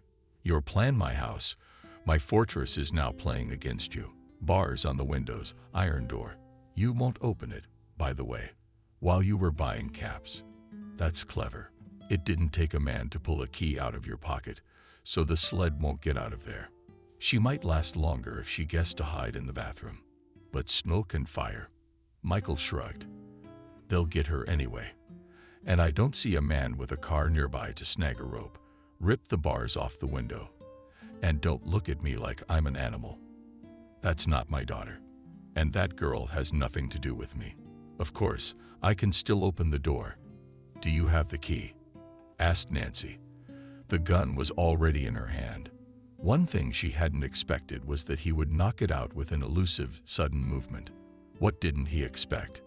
It was that the weapon would fly at the girl's feet, which approached them at that instant. Christina had never known how to shoot. She didn't know anything about how to load a gun, didn't know what a safety was. Only in movies had she seen the trigger pull, her hands shaking. She was just so damn lucky. The day was so overcast that at 12 o'clock it felt like dusk. Nancy's route was from cemetery to cemetery. She hailed a cab and asked to be taken to her father's house. The plot was new, and just beyond her father's grave, there was still a forest growing, pine trees standing. And the ground here was bloody bad, just rocks. Nancy, like many people, came to the cemetery and distracted herself with thoughts. We should order some proper soil, plant some flowers. No, Dad really liked the smell of pine needles. Sooner or later the big spruce trees cut down the forest, and on the grave she'll plant dwarf ones. And the monument she had already looked closely at, a simple granite one, with a white marble rose that lay on top. She wanted very much to hug the cross and sob like a little girl in her voice. Nancy knew what she would do, so a little later she would come home. And while Alex is at school, she will drink a glass of vodka and cry and even howl and bang her head on the table. But right now, hold out a little longer. The cab driver wasn't leaving. She asked him to stick around. Nancy gave him the address of another cemetery in the suburbs. "You have a memorial today," the driver clarified. He was in a good mood and wanted to talk. The passenger seemed calm, but he couldn't talk to her. When had he turned on the music? Nancy walked slowly toward Michael's grave. It's 40 days today. One could only hope that his soul would never return from hell. A turn in the alley, then another. There was someone at the grave. A woman in a coat so deep red you couldn't take your eyes off her red hat with a little boy in her arms. Had she really come to? As Nancy approached, the woman turned around and Nancy recognized Christina. Christina lowered Benjamin from her arms. "I've been thinking," she said, as if continuing the conversation. "Why is there a cross here? There should be an aspen stake. I've been thinking about that too." It was autumn. No frost, no tears. Nancy wiped her face with her gloved hand. "But he won't get up. Can we have a dance?" asked Christina in a whisper. "I wore boots with sharp heels on purpose. You can do it on the loose clay." On the red hill, she tried to dance something like an awkward read-along with the sharp heels. Nancy put her arms around her and pressed her against her. They stood in silence for a long time, and then sat down on a bench that stood by another grave, but not far from where Michael lay. "What about you?" Nancy asked. "I'm going back to my house for good." "And you, Christina, have you been crying?" "I'm looking," said Nancy. "I don't know if I'll find it or not, but I'll keep looking as long as I live. And I don't have any leads yet. All I know is that in Europe they're going to walk to every home for the disabled, every orphanage. Maybe he's living with a family somewhere. You don't even know a name." Nancy shook her head, only that he would probably look like me, even though he's very sick. "And what about Evelyn? I mean, you realize now what it's like for her real parents. I'd like to get her to 18 so she's not taken away from me, so she can decide where she wants to go, who she wants to be with. But I realize that for the people who lost her every day is an eternity without her. I don't know. It's really hard to think about. Maybe we worked it out somehow. I don't know what kind of people are out there. I need to see them. What's next? God knows. We live as a family. Or have her stay at my place or theirs by the time she's 40. How he tied it all into one devilish knot." Nancy waved helplessly. Benjamin became bored. He wandered between the graves, examining them. On one sat a white stone dove. On another, a plump angel spread its wings. On a third, an aunt with a long blanket on her head covered her face with her hands. She seemed to be crying, and here there was a candle lit. "Careful, it won't fall on any reward." His mother shouted to him. "What's decided about the operation?" asked Nancy Christina. "It's a piece of cake for any plastic surgeon," she replied. "Maybe I'll wait until after Benjamin goes to school. I understand about the painkillers and all that, but I have such a low pain threshold right now that I can't even squash a cockroach." "Your house is a work of art. Are there really cockroaches in there?" They laughed. It was a kind of laughter, a timid little audible one. And yet, Benjamin knew which grave they had come to. It was dull to the point of disgust, dull, red earth, and nothing else. Near one of the monuments there were roses in a stone vase. Benjamin pulled one flower, a dark red poe, that seemed particularly beautiful to him. Benjamin decided to put the rose on the grave of the man for whom his mother and that aunt were crying. "No," the women shouted with glee. Surprised, Benjamin almost dropped the rose. The rain had stopped freezing. It was a little brighter around. Even a bird made a sound. Benjamin went over and, taking advantage of the fact that his friends were talking about something, he shot the flower, shot it, strangled it, and started dropping petals in their laps.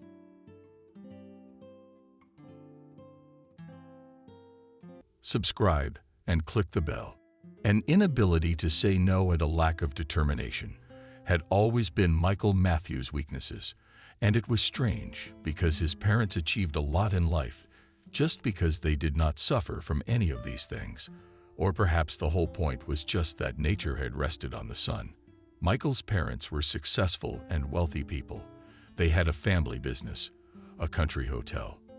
Regardless of the season, there were always plenty of people wanting to stay at the hotel. That's why the Matthews business was booming. The business took up almost all of Ethan and Adriana's free time, and as it often happens in such cases, the boy almost never saw his parents. That didn't mean the boy was on his own. Not at all. Even before school, Michael's life was scheduled not by days, but by hours. English courses, public speaking, computer literacy, swimming pool, fencing, golf. This is not a complete list of courses and sections where the ever-busy parents determined their only heir. Michael faithfully went to one course. But more often than not, it happened that the boy Anna needed and gave. What's the matter? Adriana was invariably interested. Yes, but not interested. From the edges of the martyr grimace answered the son. I see, nonchalantly nodded the parent. After that, he would surf the internet for some new courses, and after a while, everything was repeated again. One day, Michael rebelled. You asked me what I wanted for once, but I'm not interested in your public speaking and yoga. Adriana gasped. But you're the son of some of the town's most respected people. Dad and I want you to be a well-rounded man. You know, well-rounded. Did you go to any of this stuff yourself before we became successful? Michael grinned crookedly. I don't have time to socialize with my friends, and they look at me like I'm an idiot. No, look at him. His mother shook her hands. No time to hang out with friends, you say. That's good. There won't be time for nonsense. Ethan, but say something. What can I say? My husband sighed. Our son has grown up to be an ungrateful man. We pay a lot of money for our son to become an interesting and cultured man, and he still turns his face away. He's not interested, you see. Have you ever said what you want? Anyway, the conversation went nowhere. Michael had an ally in Adriana's maternal grandmother. Cindy thought that such a number of sections and other, as she said, rubbish was unthinkable for a teenager. You're just taking away a boy's childhood. More than once said Cindy, but her words, apparently, were for her daughter and son-in-law an empty sound. And then 7th grader Michael went to extreme measures. One day he didn't come to school. That day the class teacher did not pay attention to his absence. But when Michael didn't show up the next day, Christina called Adriana and asked what was wrong. What do you mean he hasn't been here for 2 days? She was stunned. Where is he then? But it is you who should know where your son is, Christina replied with a faint chuckle. Michael has not attended school for the 2nd day. That's what I'm asking you. What's wrong? You're asking me what's wrong, Adriana exclaimed angrily. You're a classroom teacher and you get paid for it.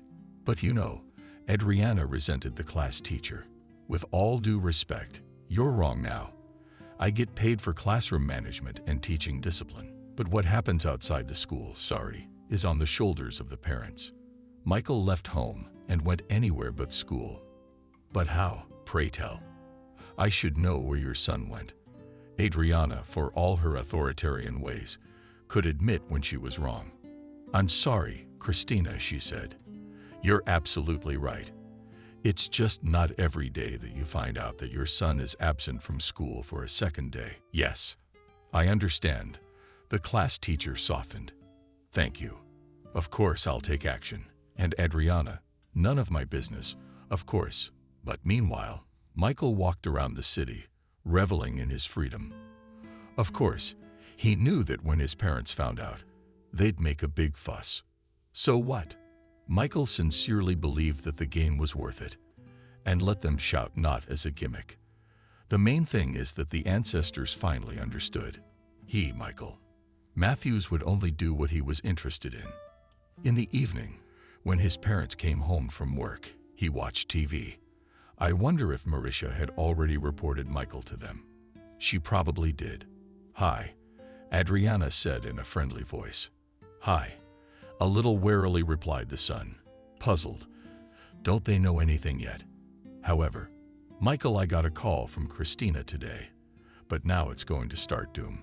He thought and sighed heavily.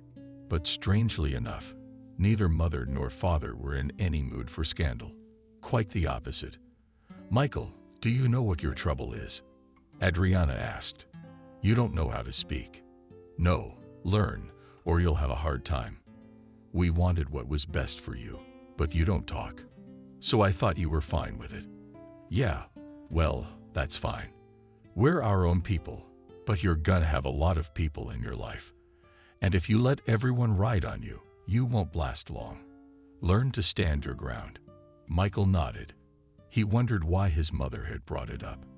And his father, instead of giving him a good beating, had chosen to remain silent. He had some thoughts, though. Christina had brainwashed the mother, too. She loved it. Michael mentally thanked the class teacher and took note of his mother's words. But unfortunately, to say no, never learned. And it was this shortcoming that influenced his fate in a bad way. As for the lack of purposefulness, then here the parents were partly to blame. Michael had no idea what he wanted from life, and all because his parents planned his son's life for many years ahead. Parents programmed it. Michael does what he's told. After that incident, Michael returned to school safely. He studied without much enthusiasm. Thank God, at least they're off the hook with clubs, courses, sections. Study. After school, you'll enter the hotel business department, and it would be good to enroll in courses on the basics of entrepreneurship. You're going to continue the family business. My mom and I will give you some pointers, of course. But life doesn't stand still. Michael mentally scolded himself for his inability to say no, but in the end, he decided that his father was talking business because he really will inherit the family business, which means he has to learn how to run it. And do I want to do business? The teenager thought about it and decided that rather no than yes. More precisely so, with his character would be worth trying himself in something else. But here's the thing. Tried a great many different directions. Michael never realized what he was interested in. No wonder. He didn't go there of his own free will. That's one. And when after training in the pool you gallop to the English course, then you take a public speaking class at the same pace. Nothing is interesting except a warm, soft bed. After a hot dinner and a cup of tea, that's two. And after high school, Michael enrolled in hotel management. And what's most interesting, he liked it very much. So maybe with business everything will not be so hopeless. He thought happily. The main thing is to be passionate about it. His parents, of course, were over the moon. Now they were sure the business would be in good hands. The guy was keen on studying, did not drink, did not smoke, not to mention anything else. Basically, he was on the right track, and that's half of success. But half. In his third year, Michael fell in love for the first time. Of course, there were kindergarten and then school hotties, but it was in the third year that the guy realized that this was his true love. Young people met at a disco in honor of the initiation into students. It all started with the fact that the girl invited Michael to a white dance. "Do you mind?" she asked cheerfully. The question was obviously rhetorical, and it was asked, it seems, with one single purpose: to make sure of his own irresistibility. And yet there would hardly be a guy in the whole institute who objected to this slender, long-legged brunette with huge, slightly slanted golden brown eyes, plump sensual lips, and straight shiny hair down to her waist. Michael nodded his head with a smile, and the young people twirled in a dance. The girl smiled enigmatically, and in the middle of the song she suddenly pressed herself against Michael as closely as if they had known each other for 1,000 years. And the relationship between them was the closest that could be between a boy and a girl. He was embarrassed and tried to pull away. "I'm sorry," the girl whispered. "I just seemed to lose my head," and pulled away. Michael was discouraged. This dark-skinned beauty had lost her head to him. No, he wasn't ugly, fat, slouchy, lame, or out for baldness. But for a strange girl, and even such a gorgeous girl, to lose her head so much that she seemed to be ready for anything. In general, April from Nice, who behaved in this way, Seemed Michael available? But why not flirt? It's no big deal, he whispered back. It's even flattering. It's also so intriguing. I'm dancing with a girl. She's snuggling up to me, and I don't even know her name. And you're sure you want to know it? The beautiful girl grinned, and that grin made Michael hot. It would be nice to tease her. What then? My name is Kelly, and I'm Michael. Oh, it's official. She jokingly rolled her eyes. But it's still a pleasure. You too. The slow dance ended, giving way to a rousing tune. But Michael and Kelly kept spinning. They were being pushed. And one overly agile dancer, a tall, long-haired guy in a brightly colored t-shirt and tight jeans, managed to knock a couple off their feet. And a couple seconds later, he swung his long arms awkwardly, plopping down on top of them. Sorry, guys, I got carried away. It's okay, Michael replied, wiping his bruised thigh and offering a hand to Kelly. Wow, she laughed. It's called dancing till you drop. Yeah, sneered the culprit. But you'll excuse that again. The young man left, and Kelly offered to sit in the lobby. I have a headache, she complained. Michael nodded, suspecting that there was no headache at all. Kelly clearly wanted to get to know him better. Don't flatter yourself with irony, Michael thought. You're quite the ladies' man. But there was genuine interest in the brunette's eyes, and the guy felt that he was not flattering himself. That's right. What was he, Michael? Matthew's worse than the other guys. I guess you got in this year, he asked. I've just never seen you here before. Kelly smiled at that. And you are? I'm in the third faculty. Hospitality business. No kidding. It's just that I got into hospitality too. Now I'll know who to call for help. I hope I can count on it, the girl asked flirtatiously. But of course, grinned Michael, suddenly feeling experienced, seduce. And it didn't matter that it didn't correspond to reality. Apparently, these things happen to themselves. He also had the unfortunate thought that Kelly looked a little older than a freshman was supposed to. What's old? She asked with a chuckle. Michael winked, as if his thoughts were being eavesdropped on. But why the awkwardness? Mumbled the boy. Do you look okay? You're an idiot. Good. Yeah, she looks divine. I meant to say yes. I know you meant to say fun, laughed Kelly. And as for my age, I'm in my 20s. I didn't say anything about your age, Michael noted. But he thought shrewdly, though, he thought, why would I need to know her age? The new acquaintance lived in a dormitory. And that evening, she invited Michael to her room for a cup of tea. She winked slyly. The guy was finally convinced that Kelly was an uninhibited girl and decided that she was the one he needed. It was not their last meeting. The heir to the Matthews couple was crazy about the passionate beauty and was not ready to part with her. At first, Michael thought it was more like a simple affair. Too frankly, Kelly coquettes at the disco. But what happened next was not at all like a serious relationship. But Kelly had an opinion about that. If two people realize that they want each other, what difference does it make when it happens in 2 o'clock or in 2 weeks? Some people procrastinate for months to prolong the intrigue, and then it turns out they're not right for each other. Frankly, Michael never gave it much thought. It was a given for him. Two people walking around holding hands, and only after a certain amount of time do they get to know each other more intimately.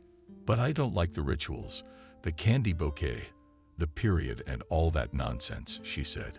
So the guy has had his day and won't give the girl a flower or a tiny chocolate bar again. But I gave you one. Aha, Kelly said in a satisfied voice. What did you have to prove? It doesn't make any difference now or in an hour. Michael liked that his new friend had her own opinions on everything, usually scathing, but generally correct, as it was called, not in the eye, but in the eye. He had never thought about many things before he met Kelly. She is unlike anyone else. Michael thought of her with delight. After a month, he realized he had fallen in love like a 6th grader. Reaching for his rapture, Michael was ready to lay the whole world at Kelly's feet. But since the whole world at Michael's disposal was not, the guy gave her flowers. took her to movies, cafes, saunas, and clubs. He spent almost all his time with Kelly. And one day Ethan said at least introduce us to his girlfriend. It'd be interesting to see what kind of a marvelous, for which you forgot about everything in the world. Why would I forget? What do you mean? Why? My father snorted. You only come home at night. You come home at 0 o'clock. You're always flying around in the clouds. In the rare moments when your mother, and I do see you, you're always thinking about something, smiling and looking stupid and so stupid, so very stupid. Ethan winked. Kelly, how would you like to meet my parents? Are you sure? Rounded eyes. Well, since I'm suggesting it, I'm sure. Michael laughed. Sweetheart, it's okay. My parents asked me to introduce you to them. What if they didn't like me? Oh, honey, the main thing is that I like you cheerfully, he muttered. And then I'm sure they'll like you. But I'm not so much, the girl muttered. I don't recognize you. Where did your self-confidence go? I don't know, Kelly shrugged. I guess all girls get a bit of a chip on their shoulder. When it comes to meeting the parents, don't worry, I'm with you, he said. To Kelly, that phrase sounded not only trite, but also extremely unconvincing. After all, in their relationship she played the first violin. The client seemed to have matured in an impassive voice, reported on one end of the wire. Good, the subscriber rejoiced, and having listened to the report, said that almost half of the case is done, but it is almost clear what I mean. How much clearer? And if he doesn't? Well, that's your problem. Kelly, who are your parents? Adriana asked. My parents? She asked. My parents live abroad in England, and you decided to stay here. The landlady was a little surprised. Yes, I mean, no. Anyway, they're there temporarily. Mom, but Kelly is studying here, Michael intervened. Yes, of course. Adriana nodded and stared at the guest. Kelly, why don't you try the chicken with salt and vegetables and white sauce? Ethan suggested in an unreal social tone. I'd love to. Kelly replied with a dazzling smile. Ethan studied the hotel news and currency exchange rates while his wife removed her makeup. She's kind of slippery. She broke the silence. Adriana, what are you talking about? Husband. It's not what, it's who. With a sigh, she clarified. And our son's friend. This Kelly. She didn't seem suspicious to you. Well, a little, Ethan admitted. Adriana exclaimed a little. Yeah, she's fake through and through. It's not clear where the truth is and where the lies are. And is there any truth in what she says? Well, you mother, you give, shook his head husband. Where do you get such conclusions? Oh, Ethan, are all men so blind? Perplexed, she asked. You can't see further than your nose, but Michael's all right. He's head over heels in love, and it's going to take a lot of hard work to prove the obvious to him. But you've always been a cool thinker. I guess I really don't understand something, Ethan said thoughtfully. I don't know. Take my question about my parents. Did you see the way her eyes went wide? That's just it. What's the big deal? I asked. Well, you know, maybe she doesn't have a good relationship with her parents, so she doesn't want to talk about them. Very possibly, Adriana agreed, settling into bed next to her husband. But that's her yes. I mean no. And then this girl remembered that her parents were supposedly temporarily living abroad. No, Ethan, I'm sensing something fishy here. Yeah, you're probably right, husband. So maybe we should run her down. I'll call Christopher tomorrow. See if he can dig up anything interesting. You know, Ethan, something tells me it's a last resort. Adriana said slowly and confessed. I have a bad feeling about this. Oh boy. Why would that be? I don't know, but it's definitely there. You're just getting yourself worked up, said Ethan. He put his arm around his wife's shoulder and kissed her on the temple. Good, if that's the case, she sighed. So how's it going? Asked the big, brutal-looking man. It would be all right, but his mother can confuse all the cards. Not a woman, but an X-ray. Kelly sighed, settling down on his mighty chest. Dan, the big guy, came out. I don't feel like going to extreme measures, you know. It's a little early, and I don't want to show my face. What do we do then? Do what? With a chuckle, he asked again. Are you asking me? Smoothly led his Romero to talk about family life. And of course, pleasing him. How can you do that? The man chuckled. And Kelly erupted. Christopher, what's my star? I said something wrong. I think it's all business. Aren't you jealous? Sad? She asked. It's business, baby, Christopher replied admonishingly. And I suggest you treat it the same way. And all that, leave it to the losers. You better think of a way to get that chick to propose to you. He's actually talking about getting married. And he said he's gonna propose to me when he graduates, answered Kelly and winked. Although I think Michael is ready to get married tomorrow. Christopher smiled and said with a deep smile, perhaps I should reconsider. I could get jealous. I'll be glad. You and I will be glad, he promised. But let's get back to the chick. Kelly giggled. Yeah, so you're saying Michael's ready to get married tomorrow? I think he is. But he won't. Okay, so we have to make him get married. How? Oh, I have to teach you everything. Don't tell me you don't know it. The old-fashioned way women lure men into marriage. Michael, there's something I need to tell you. They were sitting in a cafe near the Institute, having coffee and cakes. I'm listening to you carefully. Michael smiled. Anyway, shit. I didn't realize it was so complicated, Kelly said in a confused voice, and lowered her eyes. What's the big deal? It's just that I'm pregnant. She flipped through it and smiled awkwardly. That's just the way it is. So what's the problem? And Michael smiled cheerfully back. Nothing terrible has happened. My favorite girl is expecting a child. And now we'll get married. We're getting married, Kelly asked incredulously. But you said you had to study, get on your feet, and only then think about children. Well, I did, the boy nodded. But circumstances have changed. Anyway, Kelly, marry me. I'm sorry I don't have a ring. Sorry. That means, yes, Kelly nodded. So this calls for a celebration, exclaimed the newly wedded groom. But her beloved shook her head. Michael, my darling, we will celebrate. But now I'm running away to the dorm tomorrow to learn a lot. You understand? The first course. I understand, he nodded. What's my cramming? Then I'll walk you out. But not with a smile, Kelly shook her head. I still have to run to the library. If you say so. I think I'll order another coffee. 0:00 studying. I'm sleepy. I can't sleep. Oh, you poor thing. Sympathetically stretched out the girl and took a bite. Michael on the cheek left the cafe, and the happy groom headed for the distribution. If he had looked back, he might well have seen Kelly heading in the opposite direction from the dormitory.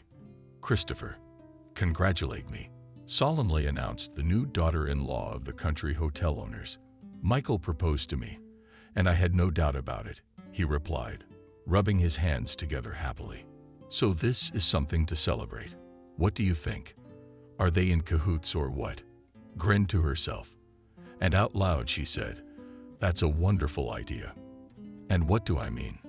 Christopher smiled, taking a bottle of expensive champagne, glasses, and a box of chocolates from the bar. He poured the champagne into glasses and said, but to family happiness. Why are you a bride? It's a sad joke. You imagined it. Yeah, maybe. Anyway, I heard somewhere that brides tend to get nervous before the wedding. So it's a lie. I guess so, Kelly said thoughtfully. Yeah, Christopher nodded. You'll invite me to the wedding. And as what? Asked the bride. That's a good question. But say, as a godfather. Why? Because that's essentially what it was. And it was true. Nancy Kazantseva grew up in a dysfunctional family. From the very early childhood, she saw nothing but dirt, the stench of perpetually drunken parents, fights, foul language, and marginalized people who in their house were not outnumbered. Every day there was a new character. Drunken parties usually lasted until the last guest left, that is, until morning. And Nancy didn't get much sleep. It was very hard for her to concentrate on her lessons, and the girl had a hard time mastering the material. It turned out that Nancy skipped classes because there was no one to wake her up. The result was 2 years into 5th grade when Nancy turned 12. Her father left this world before passing away. Liam, or Liam the Rusty as he was known for his fiery red mustache, drank for 2 whole weeks. When the valiant police and paramedics found many empty liquor bottles in the house, the precinct officer shook his head. It's strange that he didn't move 10 days ago. So much to drink. And judging by the smell, it's a hell of a mixture. The whole Mendeleev table. Liam Rusty's funeral was attended by all the local folk. Their private sector had its own elite. Good was a man, wiping away tears, said a spoiled woman of no certain age with impressive bags under the eyes and a dewy red nose. And a nail to hammer in will help, and on a bottle always borrowed. I mean borrowed. Sleep well, Liam. May you rest in peace. And the woman said in a bad voice. From the outside one could think that she had lost a close person, and only the daughter of the deceased sitting quietly in the corner knew that it was so. After the funeral of the head of the family, Nancy's mother went on a bender. Vanessa had left the house more than once for days at a time, and she didn't care one bit. Her daughter. And what would she wear to school? The poor girl was laughed at all the time. Nancy was called the daughter of an alcoholic and other bad words that meant that her mother was not only abusing alcohol. Over time, Nancy learned to ignore it. After all, she had no reason to be ashamed of herself. Yes, her mother drank and was not known for being picky. But after all, it wasn't Nancy's fault in any way. Children are not responsible for their parents. By the time she was 16, Nancy was a real beauty. Guys started looking at her, and girls started joking about her. She'd become just like her mom. Nancy swallowed it, and that only hurt. She wasn't really interested in boys, like most girls forced to grow up early. They seemed small to Nancy, and when she had seen him for the first time as an adult, she had realized that she preferred older men. That older man turned out to be a friend of one of her mother's suitors. That evening, Jacob had had too much to drink and called his buddy to pick him up while waiting for a sober driver. Vanessa and her lover secluded themselves in the bedroom, and Nancy settled down on the terrace with a cup of tea. To the amazement of the girlfriend, Jacob arrived in an expensive car. Could drunks really have friends in such cars? She wondered, looking at the impressive Jeep, and when the man got out of the car, she was even more surprised. He was dressed in a light-colored or other suit and what appeared to be a brand-name t-shirt. When the man approached Nancy, the girl embarrassedly lowered her eyes and saw dazzling white sneakers clearly from the same price segment. And this is a friend of Jacob's. Did he have the wrong address? Sorry, I did not get the wrong address, as if guessed her thoughts. Asked the man of Krasnodar. 11. That's right. Yes, nodded Nancy. You must be here to pick up Jacob. Yes, nodded the visitor with dignity. The man smelled of expensive perfume, tobacco, and something else that confused the girl even more. I'll call him hurriedly, she said, and she dashed into the house. Nancy caught her breath and knocked on the bedroom door. Jacob is here for you, she said in a voice that didn't sound like her own. Together they walked Uncle Vasia to the car, and when the man who had come for Vanessa's drinking companion sat down behind the wheel, he suddenly looked at Nancy attentively. The look of Jacob's friend threw her first into heat and then into cold. But maybe she had taken wishful thinking for granted, and no look had actually happened. A few days later, the man visited the Kazantsevs again. When Nancy saw out the window the familiar Jeep, her heart pounded. So it seemed that it was about to pierce her chest. Yes, and go into free flight. And noticing the bouquet of tea roses in the man's hands, Nancy frowned. Had this respectable man set his eyes on her mother? And what was it? Perplexed, the girl thought. And when she realized she was jealous, she was horrified. He must be over 30.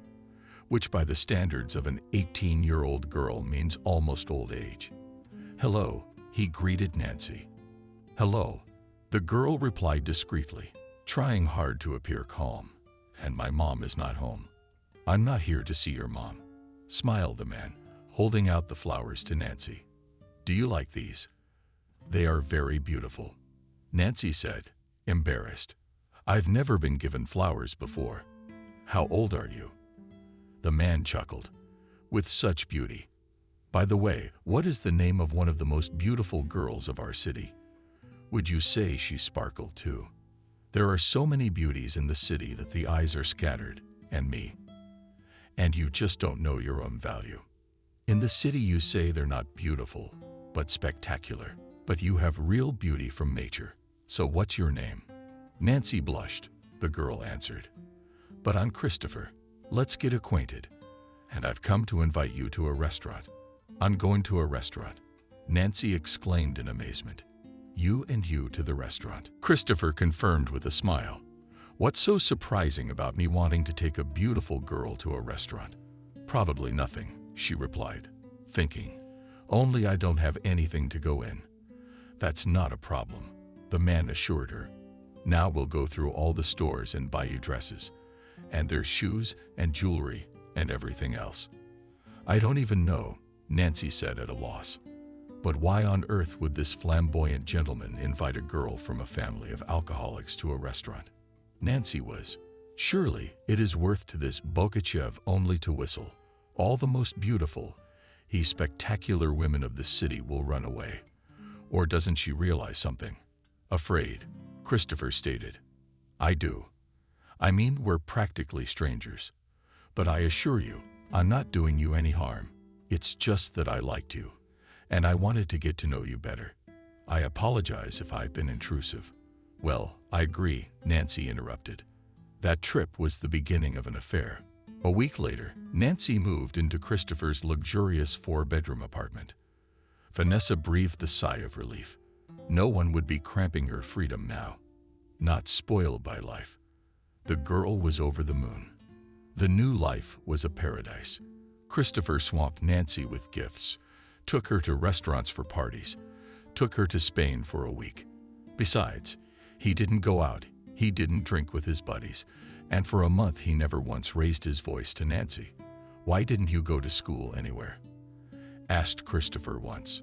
"I applied to technical school, but I didn't pass shyly," answered the girl. "I see," nodded he. "And for whom, if it's not a secret?" "On the secretary." "Oh yeah. And why exactly on the secretary?" "It's not too high," he shrugged. "It's not too high." "Yeah, but what about the higher ones?" "No chance at all." "No," Nancy replied nonchalantly. "I didn't do well in school. I even had to repeat a year once. But that's okay," Christopher chuckled. "There would be a desire to learn with this how." "The desire is there. That's good. I'll take care of your education. You'll still graduate from my institute," he assured. "I'll go to college." "No, I can't." "I say you can. There's nothing unrealistic. You'll see, you and me will make it. You and me." Those words sounded like music to Nancy. Well, he was the kind of man you could only dream of. Only he wouldn't marry her. But she thought it was only a matter of time. Alas, she was wrong. Before Nancy knew it, she and Christopher had been living together for 2 months. One morning, when Nancy was preparing breakfast for her beloved, she received a phone call from her neighbor, Aunt Olga, who was almost the only non-drinking woman in the neighborhood. Trouble. Nancy reread. Vanessa was gone. What happened? I got cold. Nancy turns out the mother fell asleep drunk with a cigarette, causing their dilapidated house to burst into flames like a cardboard box. Talking to a neighbor, Nancy found her hands shaking. The girl couldn't say she loved her mother much. And for what? For not having a normal childhood. For the ridicule that Nancy had to endure at her mercy. In that moment, however, she forgave her mother everything. Vanessa was gone, and now she would answer for all her sins before God. All expenses associated with the grief clap were borne by Christopher. The fairy tale ended as swiftly as it had begun. "Time to pay off the debts," he said one day. "What debts?" Nancy's brow furrowed in bewilderment. "What debts?" "Beauty parlors, shopping, doping, and all the other ladies' tricks, and finally, seeing your car off for the last time. All of which, as you realize, costs money." "But Sunshine, I am not Mother Teresa or Santa Claus," nonchalantly said Christopher. "But you know I don't have any money of my own." Humiliated flew the girl. "No, you will. But you have a cute face and a cool figure. And you're a real piece of work when it comes to love. I'll tell you that much. And if you use it wisely, you'll have a beautiful life. Do you want to give me to a brothel?" she asked in horror. Christopher laughed out loud. "My doll, where did you get such thoughts? Narrow-minded princess. You're a one-of-a-kind item. Not for drunken sauna-goers. There's a whole world out there waiting for you. A new life and a new name." Nancy stared at her roommate in incomprehension. "Let's go to my office," he said. "This is the ticket to your new life," Christopher said, handing her a dark burgundy book, which on closer inspection turned out to be a passport in the name of Marlowe and Kelly. "But that's me," Nancy said confusedly, seeing the girl's face in the photo. "Of course it is. You confirmed henceforth you are Marlowe Kelly. I told you that you are starting a new life under a new name. And I'm giving you a job." "What kind of job?" "Now we're talking business. What should I call your job title?" "I'll formulate the hell out of it. I can't think of anything. But an errand clerk sounds good to me. Or maybe..." Nancy didn't argue. So Kelly's starting to realize what she's gotten herself into. She was too confused by the word specific, and in general. "What was I saying?" Christopher rejoiced, ignoring the expression on Nancy Kelly's face. "Read the job description." "No, I can't." The girl shook her head. Having listened to the job description, according to this, so to speak, document, Kelly was to be a con artist, for which all means are good, and when it came to a young and beautiful girl, she didn't even want to think about it. "You can," Christopher said in an icy voice. "You were able to accept gifts from me and go to restaurants, weren't you? And so we don't waste any time. Let's start working today." As already today, Kelly asked in a lowered voice. She was afraid to even guess what she would have to do. What was there to look forward to? "Fun," asked the employer. "You start sooner, you learn sooner, and you learn sooner, you learn faster. Consider me, and you will become an independent and self-sufficient lady with education. Don't worry, I haven't forgotten. The kid said the kid did the kid did the kid. Besides, I'll give you some of the money in hand. But you have to dress up, take care of yourself. It's a profession." Christopher playfully pecked the girl's cheek, and at that moment Kelly realized she had no choice. "Serves you right. The fool did her worst torture. Thought you got it all for the pretty eyes. So let's work it off. Everything has to be paid for, especially pleasure." And now the first task. Christopher spoke in the tone of a strict but kind and fair teacher. Kelly sighed and prepared to listen. "There is in our glorious city one major, someone else slacker and idler." Sebastian began. He outlined the task. "John Korov owns several parking lots in the city. The father of this very son was one of Christopher's main competitors. As for his son, Sebastian, a young hustler, the guy was a lover of love for sale. That's where the game was to be played. The fact that John ran for mayor of the city and his biography should be perfect. A son who likes to spend time with a love maid. What nonsense." The plan was for Christopher Sebastian to order a call girl who turns out to be Kelly. Christopher's people take photos of their playdates, and then it's a matter of technique. In this case, blackmail. And if John does not get off the track, the racy photos will fall into the hands of those who should not see them. The result is a scandal with all the consequences. The customer is a serious man, so it is very important not to justify. Finished with the instruction. No, I cannot. Snickly Kelly no, so after all, my darling on no and no judgment. Divorced Christopher. If you have the opportunity to pay me with a bill or a bank transfer, I'm all for it. Do you have any? No, she sighed. Then what are we talking about? Christopher had connections almost everywhere, including among pimps. Korov Jr. was a regular customer of all the offices, which meant that Christopher had every chance to realize his plan. And so it happened. 3 days after this conversation, Christopher received a phone call from a familiar mom, and the deal took place. And then there was a scam with the wife of Kelly's alleged lover. The girl showed up at the spouse's house and said she was dating her lover. And if you do not want those who are not supposed to know about Ivan's adventures, pay $100, said Kelly. The woman, unaware that her husband and the blackmailer did not even know each other, instantly paid the demanded amount. Since the time, Kel felt more confident. She was used to a new name, a new life, a new self. Now it seemed to Kelly that there was no Nancy Kazantsev. Living in the private sector of her parents' death was only Christopher in their business. In odd, Kelly caught herself thinking that she believed in the legends that he presented to his victims. Did Kellen feel sorry for these people? She had no clear answer to that question. On the one hand, yes, when Kel was talking nonsense with an honest expression on her face, she felt uncomfortable. Keep it simple, Christopher advised. It's better to think about the fact that some people have everything and others have nothing. Some have life on a plate, and some have to work their asses off and deal with problems all the time. You think I'd always lived like this? No, you haven't. I'm an orphan. You never talked about it. There was no reason to. And I didn't. I shrugged. And now he was shocked. It always seemed to the girl that the employer's roommate was a guy from a well-to-do family. Surprisingly, but after Christopher revealed to Kelly this part of his biography, he became closer to her. As a matter of fact, the close relationship was still going strong. But Christopher and Kelly became to each other more like good buddies, or in the depths of her soul, somewhere at the very bottom, close anger and love. And so 2 years passed. Remember, I was talking about your education. Frankly, she'd forgotten all about it. Moreover, Kelly now had little idea of herself as a student. I remember, she nodded. What's this?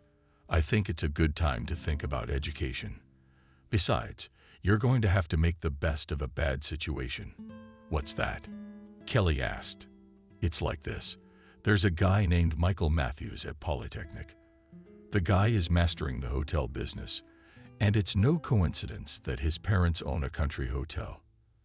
And you, my princess, are to marry him, she marveled.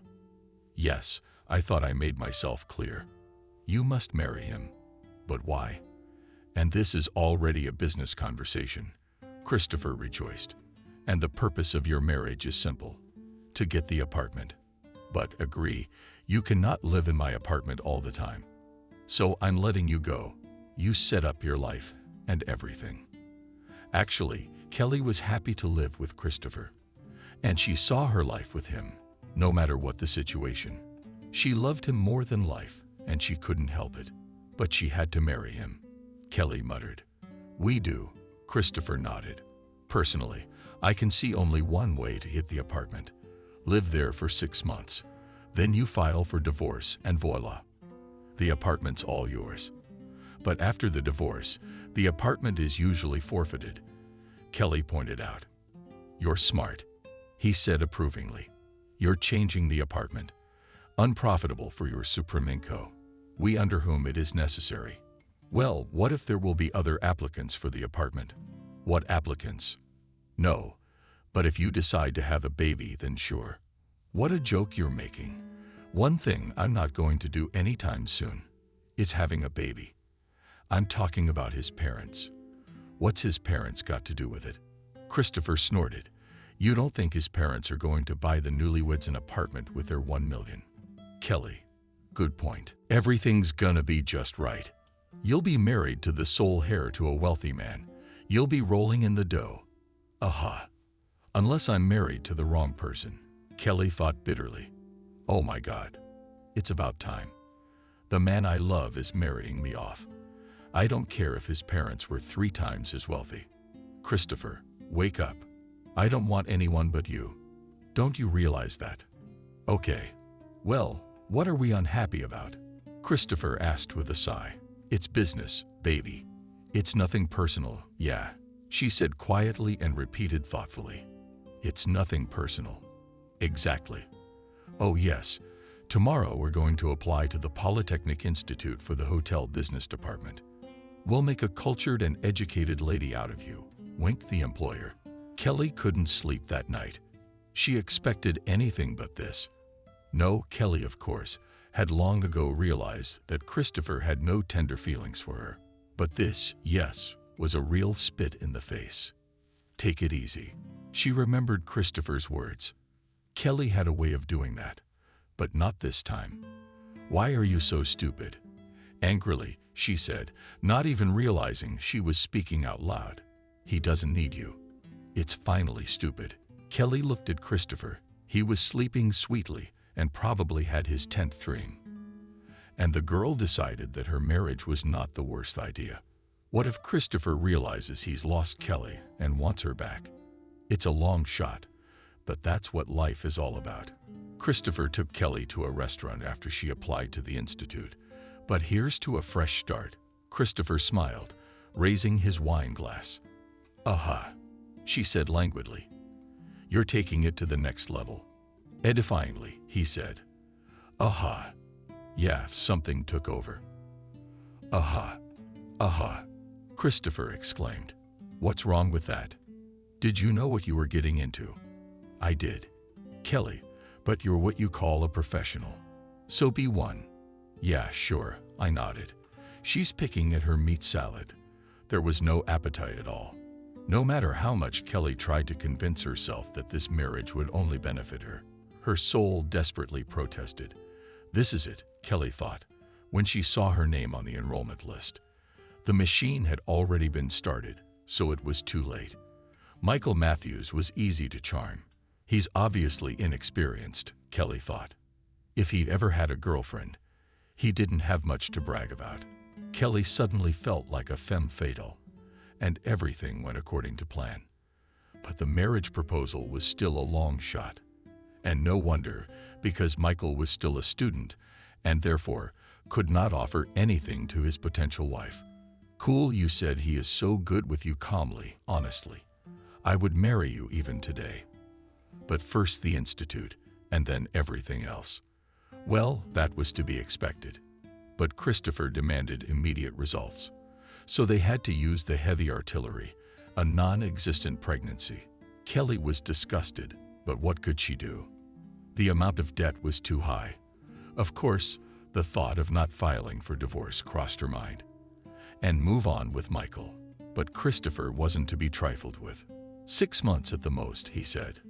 Like he was cutting it off. Letting Kelly know that trick wasn't gonna work. And she'd grown attached to Michael. Kelly felt a little sorry for him at times, the only heir to the Matthews fortune. He was just a kid. The chick had spoken contemptuously of him to Christopher, and in general was not far from the truth. But Kelly was uncomfortable with the feeling she had for Michael. It was like a mother's. And what mother would like it when someone spoke ill of her child? Besides, the girls at the institute were jealous of Kelly. Had they known, as for her feelings for Christopher, they, to her deepest regret, remained the same. However, the thought that the lover may realize who he lost firmly lodged in her head. The main thing is that the news that Kelly is pregnant should lead to a logical conclusion. Although, of course, closure was out of the question. After all, this was just the beginning. When Kelly had informed Michael that she was pregnant, she had felt like the ultimate asshole. Even though he'd said he was prioritizing his studies right now, he wasn't going to shirk his responsibilities. But how would Michael's parents feel about it? He assured them everything would be fine. But Kelly, unlike her fiancé, had no illusions and was absolutely right.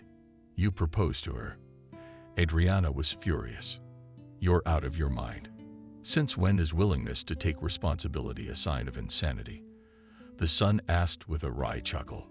Kelly is pregnant, and as an honest man, I'm obliged to marry her. What's wrong? Everything is wrong. The mother cut him off. Kelly is a girl out of our league. But you know, Mother, we're not of the Earl's class either. Besides, what's wrong with Kelly? She's pretty, she's studying, she's thinking about her future. Yeah, I can see how she thinks. Adriana. And you've been dreaming a lot about marrying a fool like you. But you don't know her at all, Michael. You've only seen her once, and such conclusions. Admit it, you were just jealous. Perhaps, Adriana admitted. She couldn't help admitting that she was. But that's not the point. She's kind of shady. And she's acting suspicious. Personally, I haven't noticed anything. But then again, my mother would have been sarcastic. You're in love. That's the point. Oh, Michael, I don't want to talk about it anymore. In time, you'll see that I'm right. Mother, no matter what you say now, I'm still going to marry Kelly. With an uncharacteristic firmness, Michael said. After all, I'm of age. You're the one who taught me to stand my ground. So you taught me to stand my ground. When did he grow up? Thought Adriana, who had only ever seen a guy who wasn't decisive. This guy didn't know what he wanted out of life. Now he seems to know. He's also learned to stand his ground. Do whatever you want. Adriana waved his hand. Don't say you weren't warned. Okay, I won't, Michael promised. And I also wanted to be civil, so there's no talk of the Matthews hiding their only son's wedding. We'll have an engagement party to which our business partners will be invited. In Michael's opinion, it was prejudice. Who cares about his wedding? But I didn't argue. People, as you realize, are respectable and respectable, continued his mother. So I want your Kelly to hope for a little more decorum. No cleavage and slits to the navel. I do not want to blush for the future daughter-in-law. That's a little over the top. The mother clearly wanted to humiliate Kelly. Kelly had nothing but good taste, but Michael chose not to be provoked. For better or worse. But he and his mother had a deal. So was it worth teasing the geese? All right, Michael nodded. But as long as it's good, you can apply tomorrow. And on Saturday, the engagement party announced her plans to Adriana, and remembering, she added, oh, yes, the bride's parents' attendance is mandatory.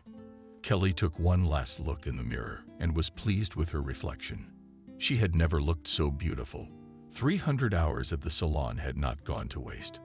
The masseur, hairdresser, and makeup artist had done their best.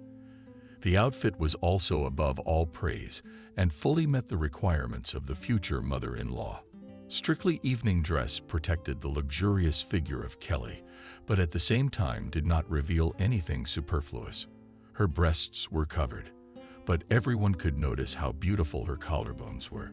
Chic golden tan, obtained in the best tanning salon in the city, perfectly harmonized makeup in uncomfortable colors. Upon seeing the bride, Michael opened his mouth. These daughters of parents' business partners to heaven. With pride, he thought, she has, unlike these silicone, thick, different hair and eyelashes, natural beauty. Michael had not thought to pass on to Kelly his mother's words about how she should dress. Firstly, he was afraid of offending, and secondly, he knew that the bride would not hit the dirt. Vile and tasteless. Not Kelly. Kelly, you're charming, Ethan said gallantly. He kissed the girl's hand. Thank you for the compliment. She was checking, noticing out of the corner of her eye Adriana's unkind look. Kelly grinned to herself. The future mother-in-law clearly expected her to be vulgar, but not on that attack. The male half of the invitees kept their eyes on Kelly. The ladies present wrinkled their brows, but she was having fun. You think you've got the world in your pocket?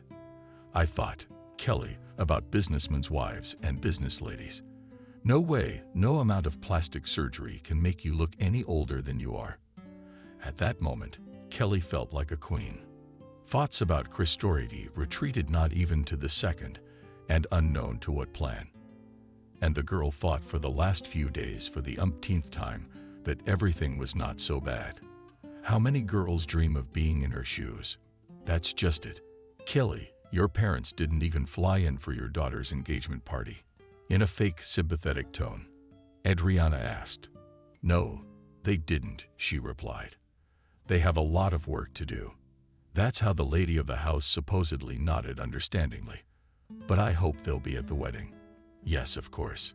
Kelly nodded politely, wondering where she would get her parents. That's fine. Ethan intervened. Let's have a toast to our future family. That's a great idea, the wife exclaimed. How was the engagement? Christopher asked. It was fine, shrugged Kelly. True, the future mother-in-law so from Pavliev me a look. But otherwise everything is very good. Men drooled, their wives were angry. In short, everything in the best traditions of secular society. There's more to come, smiled the benefactor. There will be more, sighed Anna Christopher. There's a little problem.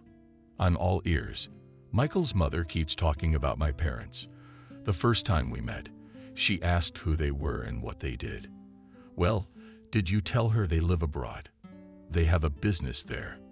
Is that right? Approvingly, Christopher nodded. Then what's the problem?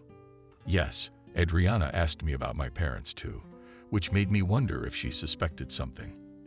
And then today, she asked about them again. Like I hope my parents will be at the wedding, Christopher said thoughtfully. I don't know what the hell that's about, but I don't like it at all. Yeah, well, whatever. We'll solve problems as they come. In the meantime, okay, you'll have parents. Kelly's parents turned out to be solid-looking people.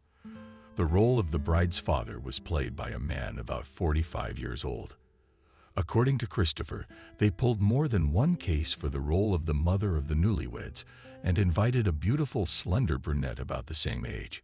Kelly, don't you think you look like a mother? Christopher winked as he introduced them. She looked at the woman closely and found that Christopher was right. The resemblance was indeed there.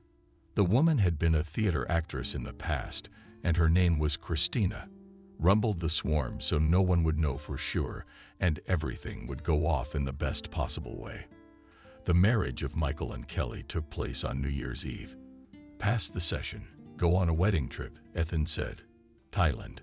The wedding did go off without a hitch. It couldn't have been otherwise. Christopher Kelly and her parents had planned every detail and thought of everything. What business are they engaged in? Where did they meet? What Kelly was like as a child, and so on. Christopher also attended the wedding and introduced himself as the bride's godfather. The parents of the groom sort of calmed down, but Kelly was wondering what would happen next. In Thailand, the newlyweds went on excursions, but most often just walked around and went to local restaurants. Kelly was surprised to realize that she liked spending time with Michael on vacation. He's different, she thought. Michael had had to vacation in Thailand before, so he was only too happy to work as a personal guide for his beautiful wife. The only thing that embarrassed Kelly was having to pretend to be pregnant. She burst through more than once to tell her husband that no child they will not have. But Michael had been so touching in his concern for her.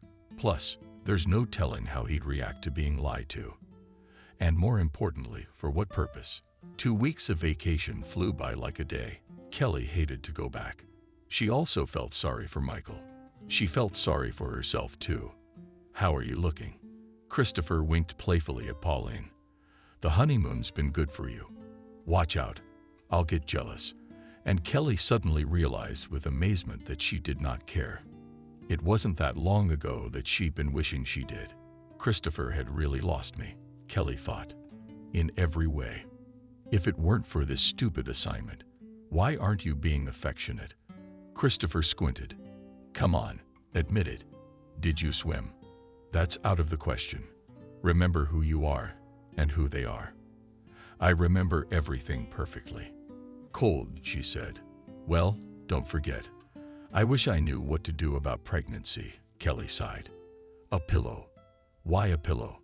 Good of you to bring it up. By the way, nodded Christopher. So you're thinking about the case. Well, that's commendable. What about the pregnancy? I faked a miscarriage. Like I know what that's like. What's the internet for? The miscarriage was almost a joke, but Christopher fixed it. The problem was solved with 2 $10 bills. You're a human orchestra, Kelly said to her patron, but he only waved it off. He was more concerned about something else. When would Matthews buy the newlyweds an apartment? It was out of the question. Kelly disappointed him. They'd said something about buying us an apartment when Michael graduated, and Christopher grumbled no better. So there's no way to influence them. I wonder how. The circus on Lanyo. Ethan, it's okay. My mother-in-law can't stand me. Can you do anything about it? My darling Christopher. And why would you want to influence them directly? I understand that your husband is crazy about you, or am I wrong? No, Kelly blushed. Then what's the point? The point is that it seems to be mutual. No, it's not about anything. With a sigh, the young woman shook her head.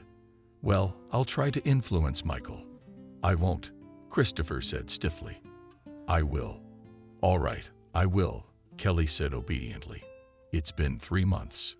Unfortunately, it's easier said than done. One day, Kelly told her husband that it would be a good idea to get an apartment and live separately. Get an apartment? Michael was surprised. What's the need? But we could be alone together more. The young wife smiled slyly. Yes, we seem to have it pretty good now, he remarked. That's true. There were 5 rooms in the Matthews apartment. Ethan and Adriana worked late. Plus, they traveled a lot. Anyway, it wasn't much of an argument. Well, I don't like coming out of the bathroom in a towel and running into your father in the hallway, said Kelly another time. And Adriana doesn't like it. I wish we had a separate apartment. Kelly actually ran into Ethan in the hallway. Only once was she actually wearing the same towel. She wasn't naked. Michael had his hands full. That's right. And the father-in-law only delicately averted his eyes. Adriana seemed to trust her husband. Otherwise, she would have long ago judged her son and daughter-in-law far away. In short, Kelly was forced to admit that this argument was not good for anything either. Harewell, be patient for a couple of years, and we will have a separate apartment, Michael exhorted her. Parents promised. And to rent it. Agree, not an option. You and I are still studying. I don't have money for a rented place. I don't want to ask my parents. You're right, Kelly thought sadly. But you have no idea who you're dealing with. She wanted to howl with longing and hopelessness. I don't know. How can I influence Michael? In despair, she said to Christopher. Well, I don't know. That's all. I tell Michael that I want to live with him separately. And he says, we don't have the money to rent a place. So let him know you're not interested in rented accommodation. The patron spread his hands. But it's not even better, Kelly exclaimed. And how do you envision it? Honey, let your parents buy us an apartment. But you have to admit, that's crazy. What if he said, let your parents do it, too? Why? I mean, they're wealthy. Yes, Christopher said thoughtfully. I guess you're right. Okay, I have an idea. It was said with military menace, and Kelly became alert. What kind of idea? Ma'am. You'll know a lot. You'll be old soon enough.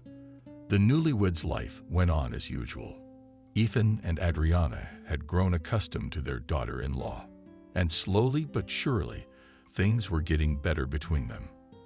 Kelly's parents supposedly traveled back overseas, but visited the Matthews before they left.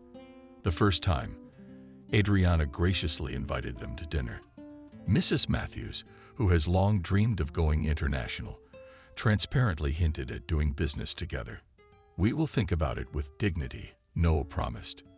The second visit was made on the occasion of the arrival of the young people from their wedding trip. My new life consists of a lot of lies, Kelly concluded. A sad conclusion. She couldn't wait to get out of it, but something told her it wouldn't end well. Her intuition was not fooling Kelly. So this is it, my children. Adriana announced at breakfast. Tomorrow we're going on vacation for a month. So for a month you're going to be masters of this place. And where did you get shot at? As we were leaving, Michael was curious. Montenegro. Cool. Yeah, my mother smiled. And to say 2 years of hard work. The next day, as Michael sat in the library, his phone rang. It was his father. Yes, Dad, hello. How may I address you? It was asked in a man's voice. "I'm Michael Matthews," he replied, coldly. It was clear that something terrible had happened to his parents. "You are the son of Matthews, Ethan, and Adriana," the voice clarified. "Yes, that's right. Michael is with you. This is Police Major Mason. I'm very sorry, but your parents were killed in a traffic accident. I'm so sorry for your loss." Michael was terrified and couldn't say a word. And Major Mason asked Michael if you could come up for a lineup. "Yes, of course," he said sadly. "Come where?" "Write down the address." Kelly cried when she heard about the death of her husband's parents. She couldn't believe it. And not just that. The young woman was afraid to think about it. But it was obvious. "Okay, I have an idea." Christopher's voice haunted Kelly everywhere, at home, at the Institute, at the morgue where she'd volunteered to go with the grief-stricken Michael, and at the cemetery. "Yeah, he's a scary man," she thought. "And that's the man I loved. How could I be any better? If Michael hadn't met me, would his parents still be alive? Not if I hadn't met that monster. Yeah, I should have run like hell to get away from him." After the wake, Michael told Irina about his childhood, about how he didn't go to school and protest, and her heart burst with pity. She had never imagined it would end so horribly. At times, Kelly hoped she was wrong. After all, there are coincidences. And 3 days later, Christopher called. "Come over," he said. "I have to talk to him." "Okay, I'll be there in an hour," Kelly sighed. "I thought with a sinking feeling that now I'd know for sure." "Michael, I'm gonna go get the groceries," she told her husband. "The refrigerator is empty." "Michael, I'm gonna go get the groceries," she told her husband. "The refrigerator is empty." Michael nodded and continued to pretend to watch TV.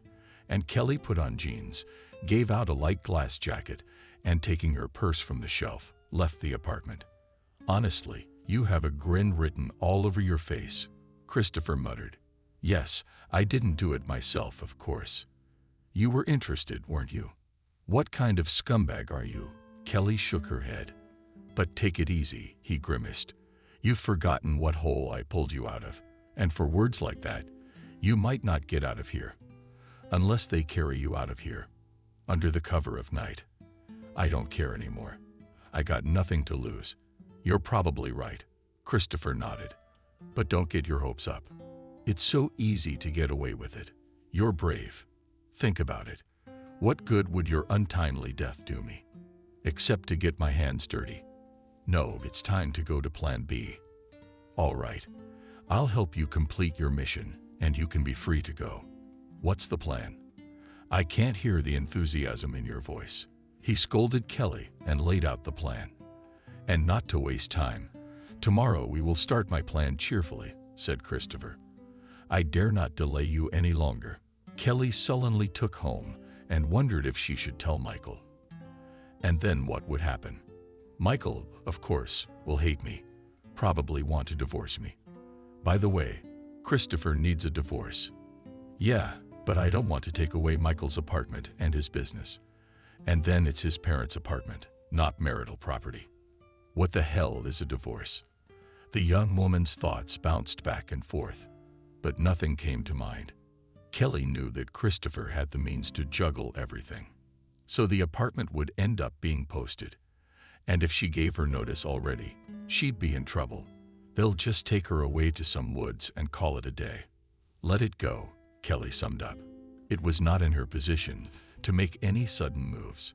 Kelly went to the store and after buying bread, milk, potatoes, and chicken fillets, went up to the apartment. It was quiet there. Michael had fallen asleep in front of the television with the remote control in his hand. Poor little guy. With sympathy, she thought. Doesn't even know what's in store for him. For a second, she thought about telling Michael. Who knows, maybe the two of them could work something out. But the fear was stronger. Maybe it's not the right time. But what's wrong? Did you flinch? Asked the husband. No, nothing's wrong, Kelly reassured him. It's just that my godfather is coming to visit us. He was at our wedding, remember? Yeah, I remember, Michael sighed. But to be honest, I didn't really feel like having guests.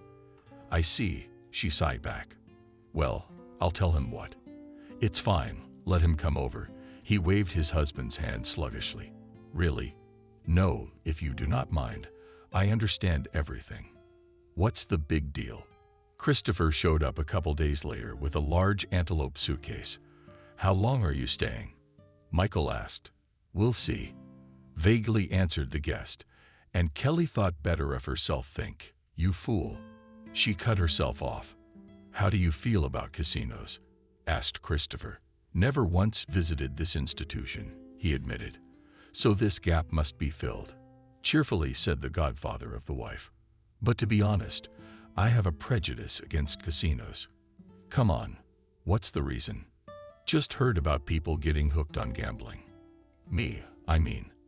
I'm too suggestible. There was a time when I had to learn to overcome the inability to say no and stand my ground. And as Christopher hummed, it worked. Michael smiled. Otherwise, Kelly and I wouldn't be married right now. What are you talking about? Imagine, to be honest, my parents were against our marriage, exclaimed the guest. As long as you're okay with it, there's no risk of you getting locked up. And then you just have to know where to go. So how about a casino? Why not? That night, Michael won a large sum of money and was euphoric. He treated everyone there to expensive champagne, then continued to play and won again. After that, Trinity went to one of the best restaurants in the city. And the next evening, Michael offered to go to the casino again. This time, the wins were followed by losses. But in the end, Matthews left the gambling establishment not empty-handed. Well, guys, let's go play tonight, he asked over dinner. Maybe we shouldn't, Kelly said shyly. Of course we should, said Christopher. The excitement's still there. You gotta play. What a load of crap. After losing almost all his savings, Michael became desperate, and then he tried to pay off his debt and failed miserably. So the heir to the late owners of the country hotel became a regular at the casino. He was in and out of luck, and it got to the point that one day the casino owner wouldn't let him play. When you pay back what you owe, then we'll talk, he said. Mind they're a charitable organization. Kelly doomed herself by watching her lover. Yes, that's how a husband turns into an affair. But there was nothing she could do to help him. She could help herself. And when Christopher winked at Kelly and said, well, is it time? All she had to do was resign herself to fate. Michael has a theme, Christopher said. What's the subject? It's about your duty. Yes. Indifferently, he asked. Michael's brain was so foggy that he did not understand. Here he was the culprit of his current problems, and therefore he trusted Christopher unconditionally. Anyway, Michael, I want to buy your debt. I don't even have any money. And they won't let me play, sighed Matthews. Yeah, but you have a business and an apartment left over from your parents. I don't inherit until 6 months from now. Oh, come on, Christopher laughed. I'm on. What can I arrange? Everything. So you don't have to wait 6 months. Really? Really, he replied. You describe the business and the apartment to me, and you don't owe anyone or anything. But where am I going to live? Don't worry about that. We'll summarize your housing. Kelly, who was putting on a mask at the time, had a darkening in her eyes. Did it dawn on the young woman what kind of trap she had fallen into? What if it had been an apartment jointly acquired during the marriage? Kelly thought, but suddenly realized there would probably be no exchange. Christopher would have taken possession of the apartment anyway and set her and Michael adrift. And since that was the case, Michael shook her head. What am I hearing? Christopher said mockingly. His voice broke through. Why didn't you say something before? Silent about what? With suspicion, asked Michael. Michael, I can explain, Kelly exclaimed. I couldn't let you explain to me what's going on. The husband couldn't take it anymore. However, he was beginning to realize that everything from their marriage to Kelly to the appearance of Christopher was for a reason. Yeah, he got me hooked on the game on purpose. Michael gasped to himself. I still haven't learned how to say no, you idiot. Allow me a courteous tone, Christopher asked and began to tell. After hearing him, Matthews clutched his head. Michael, that's not quite true. Kelly flipped through it. He didn't tell you everything. I also love you. What a touching laugh from Christopher. I wondered what was missing from that story. But now that we're in the middle of it, I can in good conscience tell you to get out. And you, Mr. Matthews, I'll see a notary tomorrow. I'll draw you an address. And yes, I don't advise you to go to the police. You probably know that. But where should we go? Kelly asked. That's your problem, Christopher said. Michael, where are you going now? In a pitiful voice, Kelly asked. Anywhere. He cut him off. What about me? What does this have to do with us getting divorced? How did you want it? And Michael, but I love you. And I still don't understand you, of course. Where am I? Mommy and Daddy to my son, Michael said bitterly. And then it hit him. Those two were responsible for the death of his parents. All right, Kelly, let's split up. I'll call you later and we'll talk about the divorce. What do you say? The wife said quietly and walked away. Michael walked on and thought about where to stay. He sat down on a bench and took his cell phone out of his pocket and started calling his friends. Michael, I'd love to, but I'm flying to Sochi today. No, man, I'm sorry, but my parents are against it. Oh no, I'm with a girl. So you understand. He understood. He realized he had no friends as such. All the Matthews' few relatives lived in other cities. Michael didn't want to bother them. What a shame. Not only was his wife not who she said she was, but her godfather, who turned out to be a former roommate, had put him in debt. Michael wandered through the city and did not notice how he found himself on the outskirts of one of the most shabby neighborhoods. Meanwhile, Kelly was mourning her failed life. Christopher really didn't tell Michael everything, like the fact that Kelly, like himself, was also working off a debt. And then Christopher never coordinated his actions with her. Take the car accident that Ethan and Adriana got into. And Michael would probably blame me for their deaths. Desperate, the young woman thought. And he's right. If I hadn't come into his life, what good would it do to think about it? Kelly stood on the bridge and looked thoughtfully at the river. The current was very fast, and in some places there were whirlpools. It was dangerous to swim here. But it was easy to get out of life. The young woman resolutely put her foot over the railing. And what are you thinking? She heard a man's voice, and a second later, she felt someone grab her arm. Let me go, Kelly shouted. Who are you to take over my life? But the man in his 50s paid no attention to her cries. He put Kelly in an old Jegulonok, and only then spoke. Who am I? I'm a man who served in a hot spot, and I've seen people who desperately cling to even the tiniest chance of survival. Do you really think I'd let someone drive off a bridge like that? Kelly didn't answer. Her tears prevented her from speaking. But crying will make it easier, the man said, holding out a wet washcloth to Kelly. It won't. When the young woman gradually calmed down, the unexpected savior handed her a small bottle of mineral water and said, Well, tell me what happened to you. You know, I think you're going to be fine, said the man whose name was James. How old are you? Well, the fact that you have nowhere to go is fixable. Fixable? Kelly sighed. In what way? Let's go, the man said, starting the car and seeing the doubt in Kelly's eyes. He added, Don't worry. I don't hire people for specific assignments. Although from what point of view? Let's go and see for yourself. They drove up to a small hospital drowning in greenery, which was beginning to blossom. In the courtyard of the hospital stood a small and very beautiful church. So Kelly thinks you have a place to live and a job now. James smiled. You see, that outhouse over there is a lighthouse where you will live. What kind of job do you want to offer me? As the chief physician of this medical institution, I want to offer you the position of an orderly. It's important, he said. Thank you very much, Kelly smiled. I don't know how to thank you, but I'll thank you kindly, James, when I get the chance. In the meantime, go make arrangements. If you want to take a shower, go to the hospital building and see the hostess nurse. I'll let her know. So Kelly found herself some shelter and a job. She dutifully performed the duties of a nurse. She socialized with the staff and slowly forgot her old life. Now, for the first time in her life, Kelly could say that she was truly happy. And even if Kelly did not live in a 5-room apartment and did not visit beauty salons, but her conscience was clear. If there was anything that marred the young woman's life, it was the longing for Michael. It had been over a month since the Matthews soul heir had led a vagabond life, the day Christopher had driven Michael out of his own apartment. He had stumbled into the rather spacious basement of an abandoned house. To his amazement, there was a desk, but also an old armchair.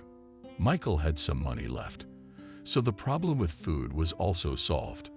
But he realized that one day his savings would run out and he would have to look for a job. At first, the new vagabond thought of settling in some hostel. But having imagined how he would present his passport in the name of Matthews Michael Ethanovich, he gave up this idea. Shame and shame. After all, the surname is known in the city. Besides, he was afraid that Christopher's men were looking for him. Sleeping in a chair all night, Michael got up somehow. His legs stiffened, and his 5th point was square. We should go to the dump. Maybe I can find some old blankets there, he thought. He didn't have to go far for blankets. As Michael walked out of the yard, he saw a dumpster with something gluey peeking out of it. It was definitely blankets, and he quickened his pace. To Michael's great joy, the blanket was not the only one. A comfortable recliner was assured. He thought happily and carried the blanket to his new dwelling. The main advantage of living on the outskirts of the city was that no one knew Michael. He worked part-time as a loader in 2 stores nearby. Sometimes he went to the dump, where he sometimes found quite decent household items. Occasionally, he found some nice dishes. But Michael was reluctant to pick them up. Who knows what the previous owner of the cups and spoons had been ill with? From time to time, Michael felt like a character in an adventure movie or a reality show and caught himself thinking that he liked this life. However, that didn't mean that Michael didn't want to return to normal life, and he vowed that he would do it. But Michael didn't know how. But he knew for sure that now he would avoid the casino a kilometer away. He would reinstate himself at the Institute and get back what was rightfully his. Sometimes Michael thought about Kelly, but he tried to keep thoughts of his wife, which she still was. When Michael called, she was unavailable. Well, I'll look into it. Later, he decided. After all, Kelly wasn't a needle. She'd find it. One day, on another trip to the dump, Matthews stumbled upon an old, shabby, but quite good-looking sofa made of substitute leather. Fortunately, the dump was not too far from the basement, so Michael had no problem transforming the sofa into his own. As the young vagrant breathed, the thought occurred to him that maybe there was some bedding inside the couch. But what Michael saw inside the couch nearly robbed him of his sanity. It was a suitcase full of large bills and rubles. Michael pulled out the money, and his hands trembled. He counted 100 wads, and when Matthews started counting them, he couldn't hold back a sigh of disappointment. They were dolls.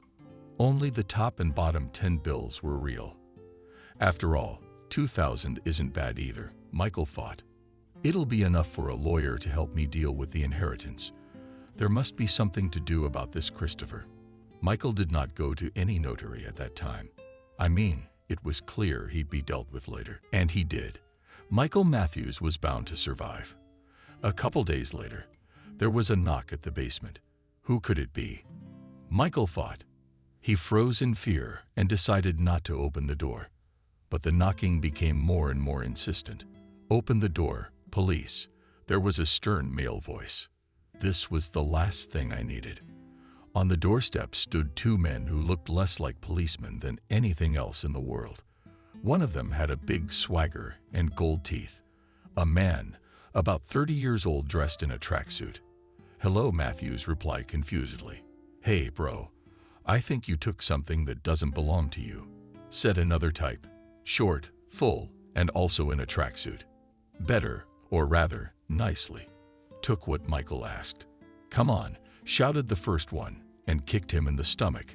and pushed him. A sharp pain pierced the whole body, and Michael lost consciousness. The last thing the son of the late rich man remembered. There was blood on his hand, which he involuntarily brought to his face. Ethan and Adriana smiled from their son and waved. And then the parents dissolved into the darkness and disappeared. "No," whispered Michael. "Mom, Dad, don't go." Waking up, he heard a painfully familiar female voice. "With such a serious wound," said a surprised male voice. "I thought he wouldn't make it." Michael slowly opened his eyes. Consciousness was still conceived on anesthesia, and he seriously thought that he had fallen into the next world. Where else would he meet his parents? Kelly whispered to Michael, "Did you die too?" "No," Michael replied with a smile, rubbing his forehead with a damp cloth. "I'm more alive than ever." "But you, if it wasn't for a random passerby that stabbed me, you don't remember."